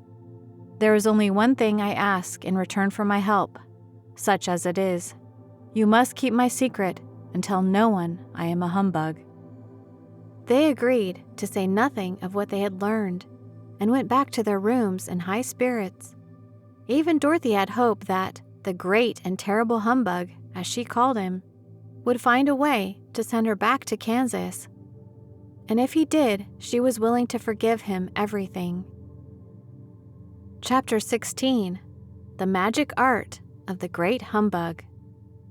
Next morning, the Scarecrow said to his friends, "Congratulate me. I am going to Oz to get my brains at last. When I return, I shall be as other men are." "I have always liked you as you were," said Dorothy simply. "It is kind of you to like a scarecrow," he replied. "But surely you will think more of me when you hear the splendid thoughts my new brain is going to turn out." Then he said goodbye to them all in a cheerful voice and went to the throne room where he rapped upon the door. "Come in," said Oz. The Scarecrow went in and found the little man sitting down by the window, engaged in deep thought. "I have come for my brains," remarked the Scarecrow, a little uneasily. "Oh, yes. Sit down in that chair, please," replied Oz. "You must excuse me for taking your head off, but I shall have to do it in order to put your brains in their proper place." "That's all right," said the Scarecrow. "You are quite welcome to take my head off, as long as it will be a better one when you put it on again." So the wizard unfastened his head and emptied out the straw. Then he entered the back room and took up a measure of bran, which he mixed with a great many pins and needles. Having shaken them together thoroughly, he filled the top of the Scarecrow's head with the mixture and stuffed the rest of the space with straw to hold it in place. When he had fastened the Scarecrow's head on his body, again he said to him, "Hereafter you will be a great man, for I have given you a lot of brand new brains." The Scarecrow was both pleased and proud at the fulfillment of his greatest wish, and having thanked Oz warmly, he went back to his friends. Dorothy looked at him curiously. His head was quite bulging out at the top with brains. "How do you feel?" she asked. "I feel wise indeed," he answered earnestly. "When I get used to my brains, I shall know everything." "Well, I must go to Oz and get my heart," said the Woodman. So he walked to the throne room and knocked at the door. "Come in," called Oz, and the Woodman entered and said, "I have come for my heart." "Very well," answered the little man, "but I shall have to cut a hole in your breast so I can put your heart in the right place. I hope it won't hurt you." "Oh, no," answered the Woodman. "I shall not feel it at all." So Oz brought a pair of tinner shears and cut a small square hole in the left side of the Tin Woodman's breast. Then, going to a chest of drawers, he took out a pretty heart made entirely of silk and stuffed with sawdust. "Isn't it a beauty?" he asked. "It is indeed," replied the Woodman, who was greatly pleased. "But is it a kind heart?" "Oh, very," answered Oz. He put the heart in the Woodman's breast and then replaced the square of tin, soldering it neatly together where it had been cut. "There," said he. "Now you have a heart that any man might be proud of. I'm sorry I had to put a patch on your breast, but it really couldn't be helped." "Never mind the patch," exclaimed the happy Woodman. "I am very grateful to you and shall never forget your kindness." "Don't speak of it," replied Oz. Then the Tin Woodman went back to his friends, who wished him every joy on account of his good fortune. The Lion now walked to the throne room and knocked at the door. "Come in," said Oz. "I have come for my courage," announced the Lion, entering the room. "Very well," answered the little man. "I will get it for you." He went to a cupboard and, reaching up to a high shelf, took down a square green bottle, the contents of which he poured into a green gold dish, beautifully carved. Placing this before the Cowardly Lion, who sniffed at it as if he did not like it. Then the wizard said, "Drink." "What is it?" asked the Lion. "Well," answered Oz, "if it were inside of you, it would be courage. You know, of course, that courage is always inside one, so that this really cannot be called courage until you have swallowed it. Therefore, I advise you to drink it as soon as possible." The Lion hesitated no longer, but drank till the dish was empty. "How do you feel now?" asked Oz. "Full of courage," replied the Lion, who went joyfully back to his friends to tell them of his good fortune. Oz, left to himself, smiled to think of his success in giving the Scarecrow and the Tin Woodman and the Lion exactly what they thought they wanted. "How can I help being a humbug?" he said, "when all these people make me do things that everybody knows can't be done." It was easy to make the Scarecrow and the Lion and the Woodman happy, because they imagined I could do anything. But it will take more than imagination to carry Dorothy back to Kansas, and I'm sure I don't know how it can be done. Chapter 17. How the Balloon Was Launched. For 3 days, Dorothy heard nothing from Oz. These were sad days for the girl, although her friends were all quite happy and contented. The Scarecrow told them there were wonderful thoughts in his head, but he would not say what they were, because he knew no one could understand them but himself.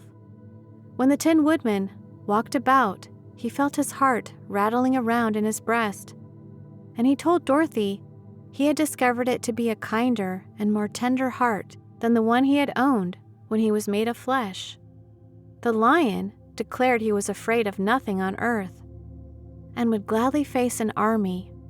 Thus, each of the little party was satisfied, except Dorothy, who longed more than ever to get back to Kansas.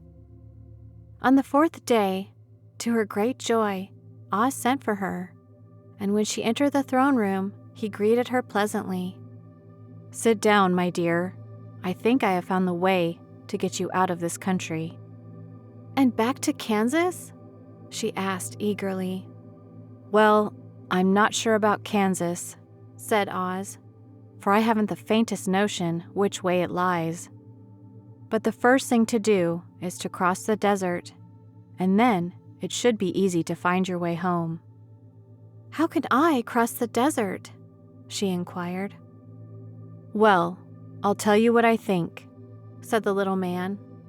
"You see, when I came to this country, it was in a balloon. You also came through the air, being carried by a cyclone. So I believe the best way to get across the desert will be through the air. Now, it is quite beyond my powers to make a cyclone, but I've been thinking the matter over, and I believe I can make a balloon." "How?" asked Dorothy. "A balloon," said Oz, "is made of silk, which is coated with glue to keep the gas in it. I have plenty of silk in the palace, so it will be no trouble for us to make the balloon. But in all this country, there is no gas to fill the balloon with to make it float." "If it won't float," remarked Dorothy, "it will be of no use to us." "True," answered Oz, "but there is another way to make it float, which is to fill it with hot air. Hot air isn't as good as gas, for if the air should get cold, the balloon would come down in the desert and we should be lost." "We?" exclaimed the girl. "Are you going with me?" "Yes, of course," replied Oz. "I am tired of being such a humbug. If I should go out of this palace, my people would soon discover I am not a wizard, and then they would be vexed with me for having deceived them.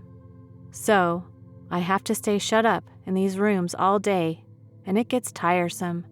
I'd much rather go back to Kansas with you and be in the circus again." "I shall be glad to have your company," said Dorothy. "Thank you," he answered. "Now, if you will help me sew the silk together, we will begin to work on our balloon." So Dorothy took a needle and thread, and as fast as Oz cut the strips of silk into proper shape, the girl sewed them neatly together. First, there was a strip of light green silk, then a strip of dark green, and then a strip of emerald green, for Oz had a fancy to make the balloon in different shades of the color about them. It took 3 days to sew all the strips together, but when it was finished, they had a big bag of green silk more than 20 feet long. Then Oz painted it on the inside with a coat of thin glue to make it airtight, after which he announced that the balloon was ready. "But we must have a basket to ride in," he said. So he sent the soldier with the green whiskers for a big clothes basket, which he fastened with many ropes to the bottom of the balloon. When it was all ready, Oz sent word to his people that he was going to make a visit to a great brother wizard who lived in the clouds. The news spread rapidly throughout the city, and everyone came to see the wonderful sight. Oz ordered the balloon carried out in front of the palace, and the people gazed upon it with much curiosity. The Tin Woodman had chopped a big pile of wood, and now he made a fire of it. And Oz held the bottom of the balloon over the fire so that the hot air that rose from it would be caught in the silken bag. Gradually, the balloon swelled out and rose into the air, until finally the basket just touched the ground. Then Oz got into the basket and said to all the people in a loud voice, "I am now going away to make a visit. While I am gone, the Scarecrow will rule over you. I command you to obey him as you would me." The balloon was by this time tugging hard at the rope that held it to the ground, for the air within it was hot, and this made it so much lighter in weight than the air without that it pulled hard to rise into the sky.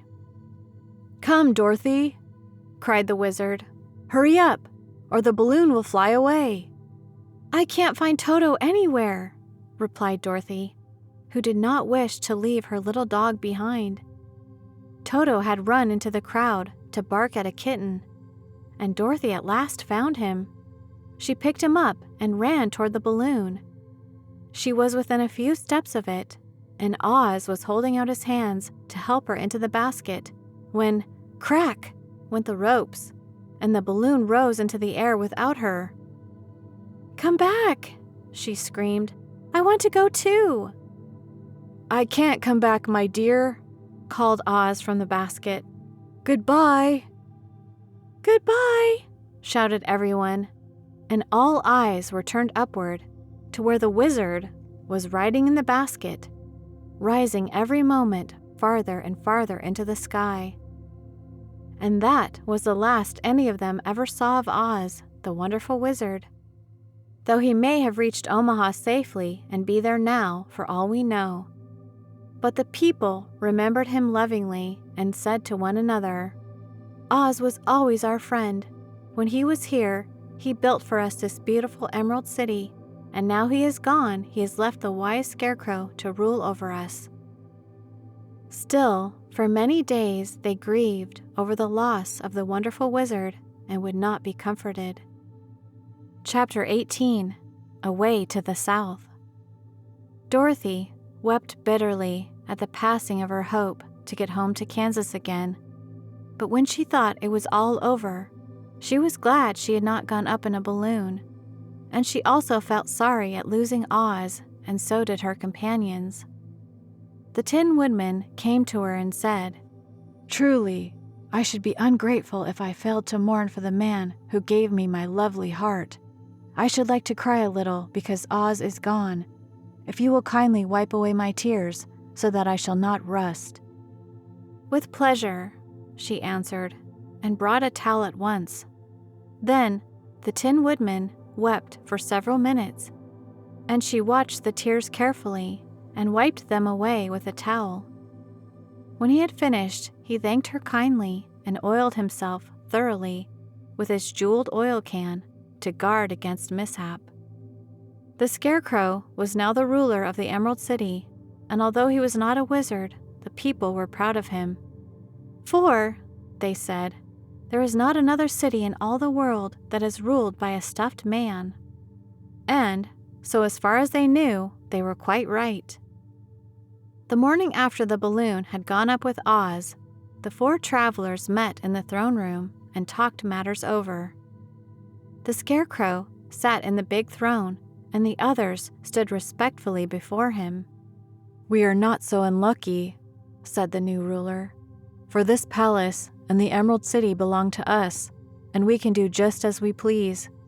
When I remember that a short time ago I was up on a pole in a farmer's cornfield, and that I am now the ruler of this beautiful city, I am quite satisfied with my lot." "I also," said the Tin Woodman, "am well pleased with my new heart, and really, that was the only thing I wished in all the world." "For my part, I am content in knowing I am as brave as any beast that ever lived, if not braver," said the lion modestly. "If Dorothy would only be contented to live in the Emerald City," continued the Scarecrow, "we might all be happy together." "But I don't want to live here," cried Dorothy. "I want to go to Kansas and live with Aunt Em and Uncle Henry." "Well then, what can be done?" inquired the Woodman. The Scarecrow decided to think, and he thought so hard that the pins and needles began to stick out of his brains. Finally, he said, "Why not call the winged monkeys and ask them to carry you over the desert?" "I never thought of that," said Dorothy joyfully. "It's just the thing. I'll go at once for the golden cap." When she brought it into the throne room, she spoke the magic words, and soon the band of winged monkeys flew in through the open window and stood beside her. "This is the second time you have called us," said the Monkey King, bowing before the little girl. "What do you wish?" "I want you to fly with me to Kansas," said Dorothy. But the Monkey King shook his head. "That cannot be done," he said. "We belong to this country alone and cannot leave it. There has never been a winged monkey in Kansas yet, and I suppose there never will be, for they don't belong there. We shall be glad to serve you in any way in our power, but we cannot cross the desert. Goodbye."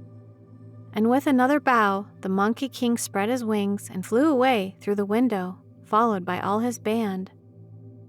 Dorothy was almost ready to cry with disappointment. "I have wasted the charm of the golden cap to no purpose," she said, "for the winged monkeys cannot help me." "It is certainly too bad," said the tender-hearted Woodman. The Scarecrow was sinking again, and his head bulged out so horribly that Dorothy feared it would burst. "Let us call in the soldier with the green whiskers," he said, "and ask his advice." So the soldier was summoned and entered the throne room timidly, for while Oz was alive, he was never allowed to come farther than the door. "This little girl," said the Scarecrow to the soldier, "wishes to cross the desert. How can she do so?" "I cannot tell," answered the soldier, "for nobody has ever crossed the desert." "Is there no one who can help me?" asked Dorothy earnestly. "Glinda might," he suggested. "Who is Glinda?" inquired the Scarecrow. "The Witch of the South. She is the most powerful of all the witches and rules over the Quadlings. Besides, her castle stands on the edge of the desert, so she may know a way to cross it." "Glinda is a good witch, isn't she?" asked the girl. "The Quadlings think she is good," said the soldier, "and she is kind to everyone. I have heard that Glinda is a beautiful woman who knows how to keep young in spite of the many years she has lived." "How can I get to her castle?" asked Dorothy. "The road is straight to the south," he answered, "but it is said to be full of dangers to travelers. There are wild beasts in the woods, and a race of weird men who do not like strangers to cross their country. For this reason, none of the Quadlings ever come to the Emerald City." The soldier then left them, and the Scarecrow said, "It seems, in spite of dangers, that the best thing Dorothy can do is travel to the land of the South and ask Glinda to help her. For of course, if Dorothy stays here, she will never get back to Kansas." "You must have been thinking again," remarked the Tin Woodman. "I have," said the Scarecrow.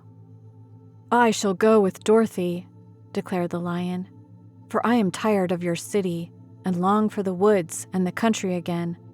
I am really a wild beast, you know. Besides, Dorothy will need someone to protect her." "That is true," agreed the Woodman. "My axe may be of service to her, so I also will go with her to the land of the South." "When shall we start?" asked the Scarecrow. "Are you going?" asked Dorothy. "Certainly. If it wasn't for Dorothy, I should never have had brains. She lifted me from the pole in the cornfield and brought me to the Emerald City, so my good luck is all due to her. And I shall never leave her until she starts back to Kansas for good and all." "Thank you," said Dorothy gratefully. "You are all very kind to me, but I should like to start as soon as possible." "We shall go tomorrow morning," returned the Scarecrow. "So now, let us all get ready, for it will be a long journey." Chapter 19. Attacked by the Fighting Trees. The next morning, Dorothy kissed the pretty green girl goodbye, and they all shook hands with the soldier with the green whiskers, who had walked with them as far as the gate. When the guardian of the gate saw them again, he wondered greatly that they could leave the beautiful city to get into new trouble. But he at once unlocked their spectacles, which he put back into the green box, and gave them many good wishes to carry with them. "You are now our ruler," he said to the Scarecrow, "so you must come back to us as soon as possible." "I certainly shall, if I am able," the Scarecrow replied. but I must help Dorothy to get home first." As Dorothy bade the good-natured guardian a last farewell, she said, "I have been very kindly treated in your lovely city, and everyone has been good to me. I cannot tell you how grateful I am." "Don't try, my dear," he answered. "We should like to keep you with us, but if it is your wish to return to Kansas, I hope you will find a way." He then opened the gate of the outer wall, and they walked forth and started upon their journey. The sun shone brightly as our friends turned their faces toward the land of the south. They were all in the best of spirits and laughed and chatted together. Dorothy was once more filled with the hope of getting home, and the Scarecrow and the Tin Woodman were glad to be of use to her. As for the lion, he sniffed the fresh air with delight and whisked his tail from side to side in pure joy at being in the country again, while Toto ran around them and chased the moths and butterflies, barking merrily all the time. "City life does not agree with me at all," remarked the lion as they walked along at a brisk pace. "I have lost much flesh since I lived there, and now I am anxious for a chance to show the other beasts how courageous I have grown." They now turned and took a vast look at the Emerald City. All they could see was a mass of towers and steeples behind the green walls, and high up above everything the spires and dome of the Palace of Oz. "Oz was not such a bad wizard after all," said the Tin Woodman, as he felt his heart rattling around in his breast. "He knew how to give me brains, and very good brains too," said the Scarecrow. "If Oz had taken a dose of the same courage he gave me," added the lion, "he would have been a brave man." Dorothy said nothing. Oz had not kept the promise he made her, but he had done his best, so she forgave him.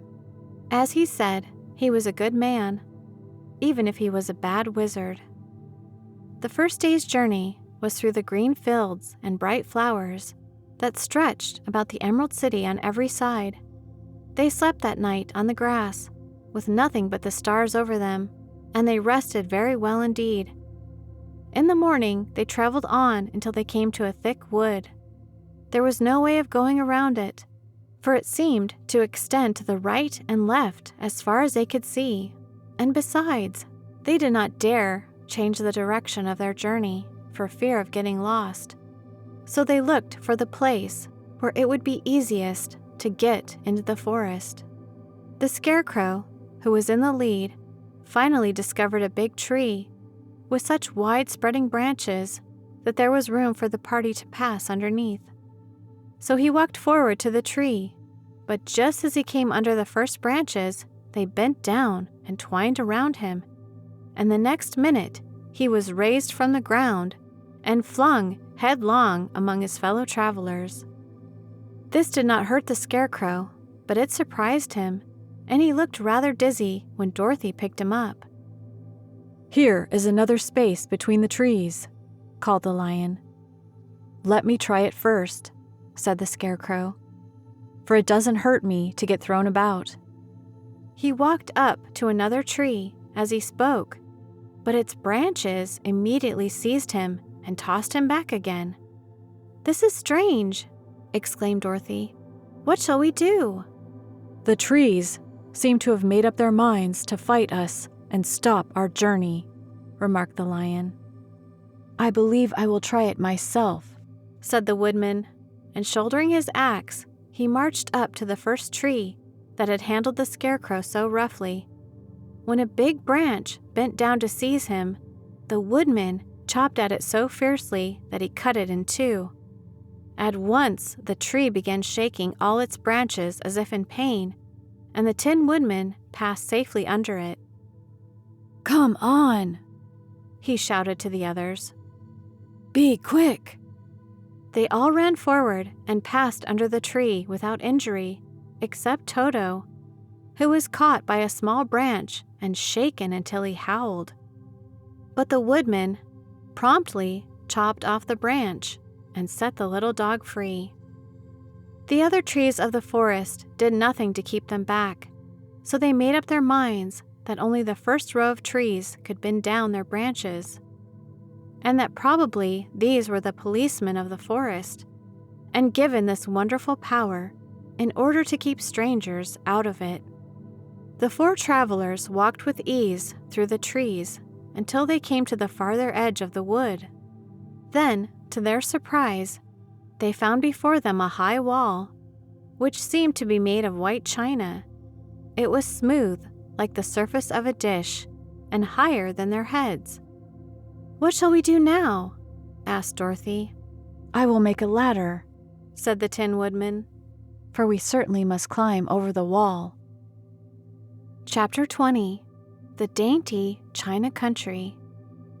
While Tin Woodman was making a ladder from wood, which he found in the forest, Dorothy lay down and slept, for she was tired by the long walk. The lion also curled himself up to sleep, and Toto lay beside him. The Scarecrow watched the Woodman while he worked and said to him, "I cannot think why this wall is here, nor what it is made of." "Rest your brains and do not worry about the wall," replied the Woodman. "When we have climbed over it, we shall know what is on the other side." After a time, the ladder was finished. It looked clumsy, but the Tin Woodman was sure it was strong and would answer their purpose. The Scarecrow waked Dorothy and the lion and Toto and told them that the ladder was ready. The Scarecrow climbed up the ladder first, but he was so awkward that Dorothy had to follow close behind and keep him from falling off. When he got his head over the top of the wall, the Scarecrow said, "Oh my!" "Go on!" exclaimed Dorothy. So the Scarecrow climbed farther up and sat down on the top of the wall, and Dorothy put her head over and cried, "Oh my!" just as the Scarecrow had done. Then Toto came up and immediately began to bark, but Dorothy made him be still. The lion climbed the ladder next, and the Tin Woodman came last, but both of them cried, "Oh my!" as soon as they looked over the wall. When they were all sitting in a row on the top of the wall, they looked down and saw a strange sight. Before them was a great stretch of country, having a floor as smooth and shining and white as the bottom of a big platter. Scattered around were many houses made entirely of china and painted in the brightest colors. These houses were quite small, and biggest of them reaching only as high as Dorothy's waist. There were also pretty little barns with china fences around them, and many cows and sheep and horses and pigs and chickens, all made of china, were standing about in groups. But the strangest of all were the people who lived in this weird country. There were milkmaids and shepherdesses with bright-colored bodices and golden spots all over their gowns, and princesses with most gorgeous frocks of silver and gold and purple, and shepherds dressed in knee breeches with pink and yellow and blue stripes down them, and golden buckles on their shoes, and princes with jeweled crowns upon their heads, wearing ermine robes and satin doublets, and funny clowns in ruffled gowns with round red spots upon their cheeks and tall pointed caps. And, strangest of all, these people were all made of china, even to their clothes, and were so small that the tallest of them was no higher than Dorothy's knee. No one did so much as look at the travelers at first, except one little purple china dog with an extra large head, which came to the wall and barked at them in a tiny voice, afterwards running away again. "How shall we get down?" asked Dorothy. They found the ladder so heavy they could not pull it up. So the Scarecrow fell off the wall, and the others jumped down upon him, so that the hard floor would not hurt their feet. Of course, they took pains not to light on his head and get the pins in their feet. When they were all safely down, they picked up the Scarecrow whose body was quite flattened out, and patted his straw into shape again. "We must cross this strange place in order to get to the other side," said Dorothy, "for it would be unwise for us to go any other way except due south." They began walking through the country of the China people, and the first thing they came to was a China milkmaid milking a China cow. As they drew near, the cow suddenly gave a kick and kicked over the stool, the pail, and even the milkmaid herself, and all fell on the china ground with a great clatter. Dorothy was shocked to see that the cow had broken her leg short off, and that the pail was lying in several small pieces, while the poor milkmaid had a nick in her left elbow. "There!" cried the milkmaid angrily. "See what you have done? My cow has broken her leg, and I must take her to the mender's shop and have it glued on again. What do you mean by coming here and frightening my cow?" "I'm very sorry," returned Dorothy. "Please forgive us." But the pretty milkmaid was much too vexed to make any answer. She picked up the leg sulkily and led her cow away, the poor animal limping on 3 legs. As she left them, the milkmaid cast many reproachful glances over her shoulder at the clumsy strangers, holding her nicked elbow close to her side. Dorothy was quite grieved at this mishap. "We must be very careful here," said the kind-hearted Woodman, "or we may hurt these pretty little people, so they will never get over it." A little farther on, Dorothy met a most beautifully dressed young princess who stopped short as she saw the strangers and started to run away. Dorothy wanted to see more of the princess, so she ran after her, but the China girl cried out, "Don't chase me, don't chase me." She had such a frightened little voice that Dorothy stopped and said, "Why not?" "Because," answered the princess, also stopping a safe distance away, "if I run I may fall down and break myself." "But could you not be mended?" asked the girl. "Oh yes, but one is never so pretty after being mended, you know," replied the princess. "I suppose not," said Dorothy. "Now there is Mr. Joker, one of our clowns," continued the China lady, "who is always trying to stand upon his head. He has broken himself so often that he is mended in 100 places and doesn't look at all pretty. Here he comes now, so you can see for yourself." Indeed, a jolly little clown now came walking toward them, and Dorothy could see that in spite of his pretty clothes of red and yellow and green, he was completely covered with cracks, running every which way, and showing plainly that he had been mended in many places. The clown put his hands in his pockets, and after puffing out his cheeks and nodding his head at them saucily, he said, "My lady fair, why do you stare at poor old Mr. Joker? You're quite as stiff and prim as if you'd eaten up a poker." "Be quiet, sir," said the princess. "Can't you see these are strangers and should be treated with respect?" "Well, that's respect I expect," declared the clown, and immediately stood upon his head. "Don't mind Mr. Joker," said the princess to Dorothy. "He is considerably cracked in his head, and that makes him foolish." "Oh, I don't mind him a bit," said Dorothy. "But you are so beautiful," she continued, "that I am sure I could love you dearly. Won't you let me carry you back to Kansas and stand you on Aunt Em's mantel shelf? I could carry you in my basket." "That would make me very unhappy," answered the China princess. "You see, here in our country we live contentedly, and we can talk and move around as we please. But whenever any of us are taken away, our joints at once stiffen, and we can only stand straight and look pretty. Of course, that is all that is expected of us when we are on mantel shelves and cabinets and drawing room tables, but our lives are much pleasanter here in our own country." "I would not make you unhappy for all the world," exclaimed Dorothy, "so I'll just say goodbye." "Goodbye," replied the princess. They walked carefully through the China country the little animals and all the people scampered out of their way, fearing the strangers would break them.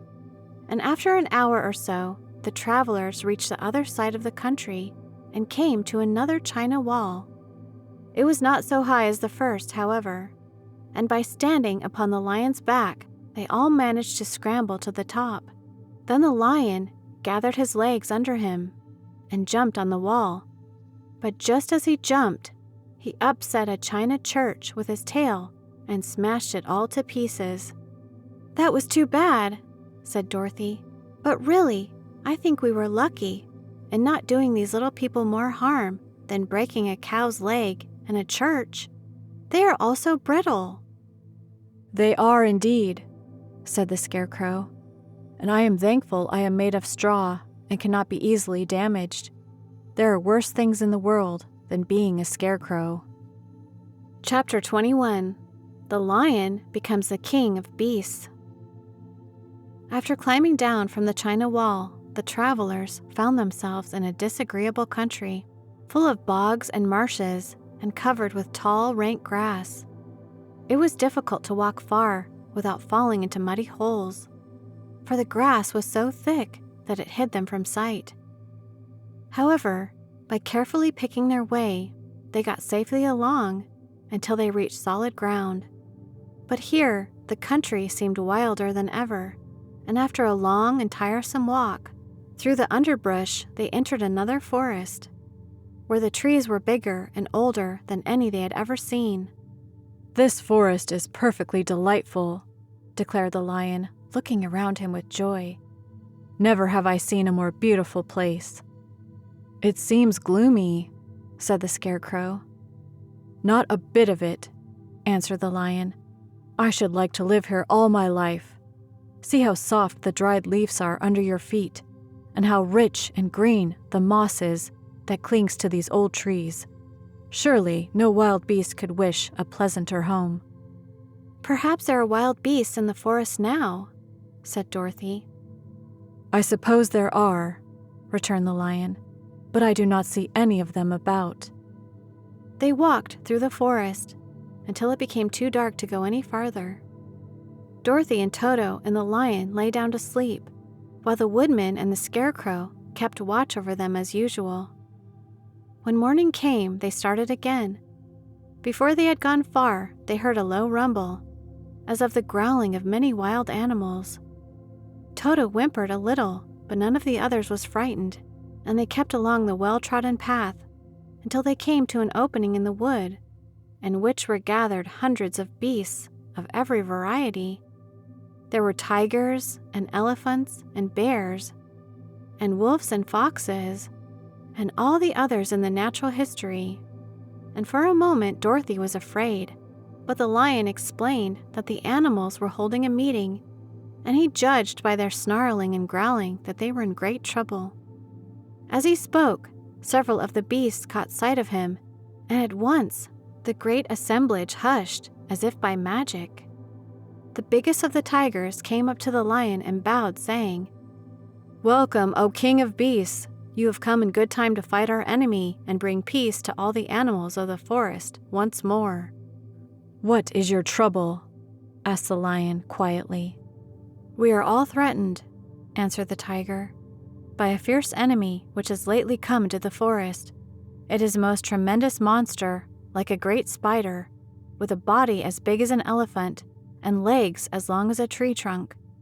It has 8 of these long legs, and as the monster crawls through the forest, he seizes an animal with a leg and drags it into his mouth, where he eats it as a spider does a fly.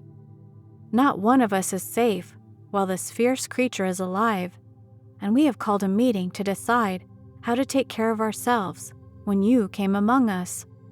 The lion thought for a moment. "Are there any other lions in this forest?" he asked. "No, there were some, but the monster has eaten them all, and besides, there were none of them nearly so large and brave as you." "If I put an end to your enemy, will you bow down to me and obey me as king of the forest?" inquired the lion. "We will do that gladly," returned the tiger, and all the other beasts roared with a mighty roar. "Where is this great spider of yours now?" asked the lion. "Yonder, among the oak trees," said the tiger, pointing with his forefoot.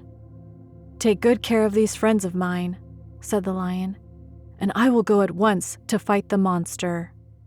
He bade his comrades goodbye and marched proudly away to do battle with the enemy. The great spider was lying asleep when the lion found him, and it looked so ugly that its foe turned up his nose in disgust. Its legs were quite as long as the tiger had said, and its body covered with coarse black hair. It had a great mouth, with a row of sharp teeth a foot long, but its head was joined to the pudgy body by a neck as slender as a wasp's waist. This gave the lion a hint of the best way to attack the creature, and as he knew it was easier to fight it asleep than awake, he gave a great spring and landed directly upon the monster's back. Then, with one blow of his heavy paw, all armed with sharp claws, he knocked the spider's head from its body. Jumping down, he watched it until the long legs stopped wiggling, when he knew it was quite dead. The lion went back to the opening where the beasts of the forest were waiting for him and said proudly, "You need fear your enemy no longer." Then the beasts bowed down to the lion as their king, and he promised to come back and rule over them as soon as Dorothy was safely on her way to Kansas. Chapter 22. The Country of the Quadlings. The four travelers passed through the rest of the forest in safety, and when they came out from its gloom, saw before them a steep hill, covered from top to bottom with great pieces of rock. "That will be a hard climb," said the Scarecrow, "but we must get over the hill, nevertheless." So he led the way, and the others followed. They had nearly reached the first rock when they heard a rough voice cry out, "Keep back!" "Who are you?" asked the Scarecrow. Then a head showed itself over the rock, and the same voice said, "This hill belongs to us, and we don't allow anyone to cross it." "But we must cross it," said the Scarecrow. "We're going to the country of the Quadlings." "But you shall not," replied the voice, and there stepped from behind the rock the strangest man the travelers had ever seen. He was quite short and stout, and had a big head, which was flat at the top and supported by a thick neck full of wrinkles. But he had no arms at all, and, seeing this, the Scarecrow did not fear that so helpless a creature could prevent them from climbing the hill.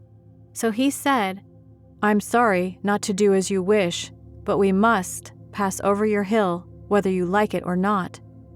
And he walked boldly forward. As quick as lightning, the man's head shot forward, and his neck stretched out until the top of the head, where it was flat, struck the Scarecrow in the middle and sent him tumbling over and over down the hill. Almost as quickly as it came, the head went back to the body, and the man laughed harshly as he said, "It isn't as easy as you think." A chorus of boisterous laughter came from the other rocks, and Dorothy saw hundreds of the armless hammerheads upon the hillside, one behind every rock. The lion became quite angry at the laughter caused by the Scarecrow's mishap, and giving a loud roar that echoed like thunder, he dashed up the hill.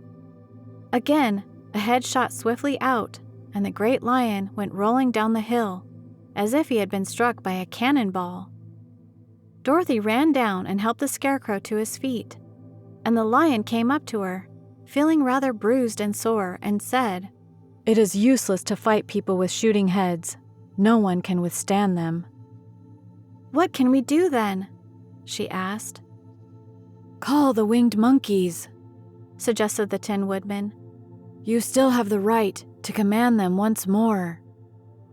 "Very well," she answered, and putting on the golden cap, she uttered the magic words. The monkeys were as prompt as ever, and in a few moments the entire band stood before her. "What are your commands?" inquired the king of the monkeys, bowing low. "Carry us over the hill to the country of the Quadlings," answered the girl. "It shall be done," said the king.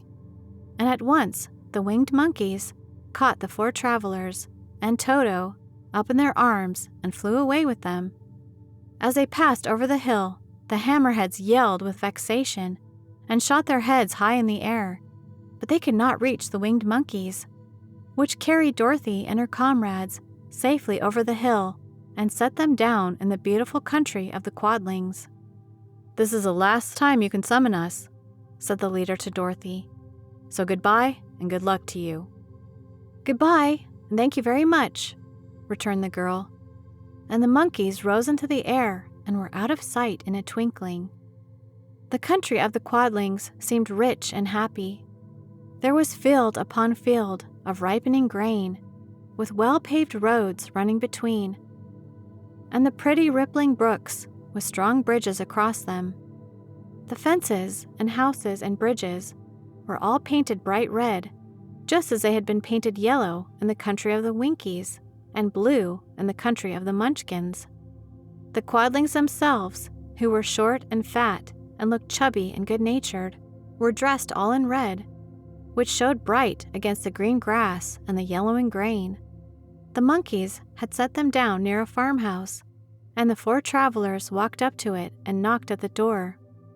It was opened by the farmer's wife, and when Dorothy asked for something to eat, the woman gave them all a good dinner, with 3 kinds of cake and 4 kinds of cookies and a bowl of milk for Toto. "How far is it to the castle of Glinda?" asked Dorothy. "It is not a great way," answered the farmer's wife. "Take the road to the south, and you will soon reach it." Thanking the good woman, they started afresh and walked by the fields and across the pretty bridges until they saw before them a very beautiful castle. Before the gates were 3 young girls, dressed in handsome red uniforms, trimmed with gold braid, and as Dorothy approached, one of them said to her, "Why have you come to the South Country?" "To see the good witch who rules here," she answered. "Will you take me to her?" "Let me have your name, and I will ask Glinda if she will receive you." They told who they were, and the girl soldier went into the castle. After a few moments, she came back to say that Dorothy and the others were to be admitted at once. Chapter 23. Glinda, the Good Witch, grants Dorothy's wish. Before they went to see Glinda, however, they were taken to a room of the castle, where Dorothy washed her face and combed her hair, and the lion shook the dust out of his mane, and the Scarecrow patted himself into his best shape, and the Woodman polished his tin and oiled his joints. When they were all quite presentable, they followed the soldier girl into a big room, where the witch Glinda sat upon a throne of rubies. She was both beautiful and young to their eyes. Her hair was a rich red in color, and fell in flowing ringlets over her shoulders. Her dress was pure white, but her eyes were blue, and they looked kindly upon the little girl. "What can I do for you, my child?" she asked. Dorothy told the witch all her story, how the Cyclone had brought her to the land of Oz, how she had found her companions, and of the wonderful adventures they had met with. "My greatest wish now," she added, "is to get back to Kansas, for Aunt Em will surely think something dreadful has happened to me, and that will make her put on mourning. And unless the crops are better this year than they were last, I am sure Uncle Henry cannot afford it." Glinda leaned forward and kissed the sweet, upturned face of the loving little girl. "Bless you, dear heart," she said. "I am sure I can tell you of a way to get back to Kansas." Then she added, "But if I do, you must give me the golden cap." "Willingly," exclaimed Dorothy. "Indeed, it is of no use to me now, and when you have it, you can command the winged monkeys 3 times. And I think I shall need their service just those 3 times, answered Glinda, smiling. Dorothy then gave her the golden cap, and the witch said to the Scarecrow, "What will you do when Dorothy has left us?" "I will return to the Emerald City," he replied, "for Oz has made me its ruler, and the people like me. The only thing that worries me is how to cross the hill of the hammerheads. By means of the golden cap, I shall command the winged monkeys to carry you to the gates of the Emerald City," said Glinda. "For it would be a shame to deprive the people of so wonderful a ruler." "Am I really wonderful?" asked the Scarecrow. "You are unusual," replied Glinda. Turning to the Tin Woodman, she asked, "What will become of you when Dorothy leaves this country?" He leaned on his axe and thought a moment. Then he said, "The Winkies were very kind to me and wanted me to rule over them after the Wicked Witch died. I am fond of the Winkies, and if I could get back again to the country of the West, I should like nothing better than to rule over them forever." "My second command to the winged monkeys," said Glinda, "will be that they carry you safely to the land of the Winkies. Your brains may not be so large to look at as those of the Scarecrow, but you are really brighter than he is when you are well polished, and I am sure you will rule the Winkies wisely and well." Then the witch looked at the big, shaggy lion and asked, "When Dorothy has returned to her home, what will become of you?" "Over the hill of the hammerheads," he answered, "lies a grand old forest, and all the beasts that live there have made me their king. If I could only get back to this forest, I would pass my life very happily there." "My third command to the winged monkeys," said Glinda, "shall be to carry you to your forest. Then, having used up the powers of the golden cap, I shall give it to the king of the monkeys, that he and his band may thereafter be free forevermore." The Scarecrow and the Tin Woodman and the lion now thanked the good witch earnestly for her kindness, and Dorothy exclaimed, "You are certainly as good as you are beautiful. But you have not yet told me how to get back to Kansas." "Your silver shoes will carry you over the desert," replied Glinda. "If you had known their power, you could have gone back to your Aunt Em the very first day you came to this country." "But then I should not have had my wonderful brains," cried the Scarecrow. "I might have passed my whole life in the farmer's cornfield." "And I should not have had my lovely heart," said the Tin Woodman. "I might have stood and rusted in the forest till the end of the world." "And I should have lived a coward forever," declared the lion, "and no beast in all the forest would have had a good word to say to me." "That is all true," said Dorothy, "and I am glad I was of use to these good friends. But now that each of them has had what he most desired, and each is happy in having a kingdom to rule besides, I think I should like to go back to Kansas." "The silver shoes," said the good witch, "have wonderful powers, and one of the most curious things about them is that they can carry you to any place in the world in 3 steps, and each step will be made in the wink of an eye. All you have to do is to knock the heels together 3 times and command the shoes to carry you wherever you wish to go." "If that is so," said Dorothy joyfully, "I will ask them to carry me back to Kansas at once." She threw her arms around the lion's neck and kissed him, patting his big head tenderly. Then she kissed the Tin Woodman, who was weeping in a way most dangerous to his joints. Then she hugged the soft, stuffed body of the Scarecrow in her arms instead of kissing his painted face, and found she was crying herself at the sorrowful parting from her loving comrades. Glinda, the good, stepped down from her ruby throne to give the little girl a goodbye kiss, and Dorothy thanked her for all the kindness she had shown to her friends and herself. Dorothy now took Toto up solemnly in her arms, and having said one last goodbye, she clapped the heels of her shoes together 3 times, saying, "Take me home to Aunt Em." Instantly, she was whirling through the air, so swiftly that all she could see or feel was the wind whistling past her ears. The silver shoes took but 3 steps, and then she stopped so suddenly that she rolled over upon the grass several times before she knew where she was. At length, however, she sat up and looked about her. "Good gracious!" she cried. for she was sitting on the broad Kansas prairie, and just before her was the new farmhouse Uncle Henry built after the cyclone had carried away the old one.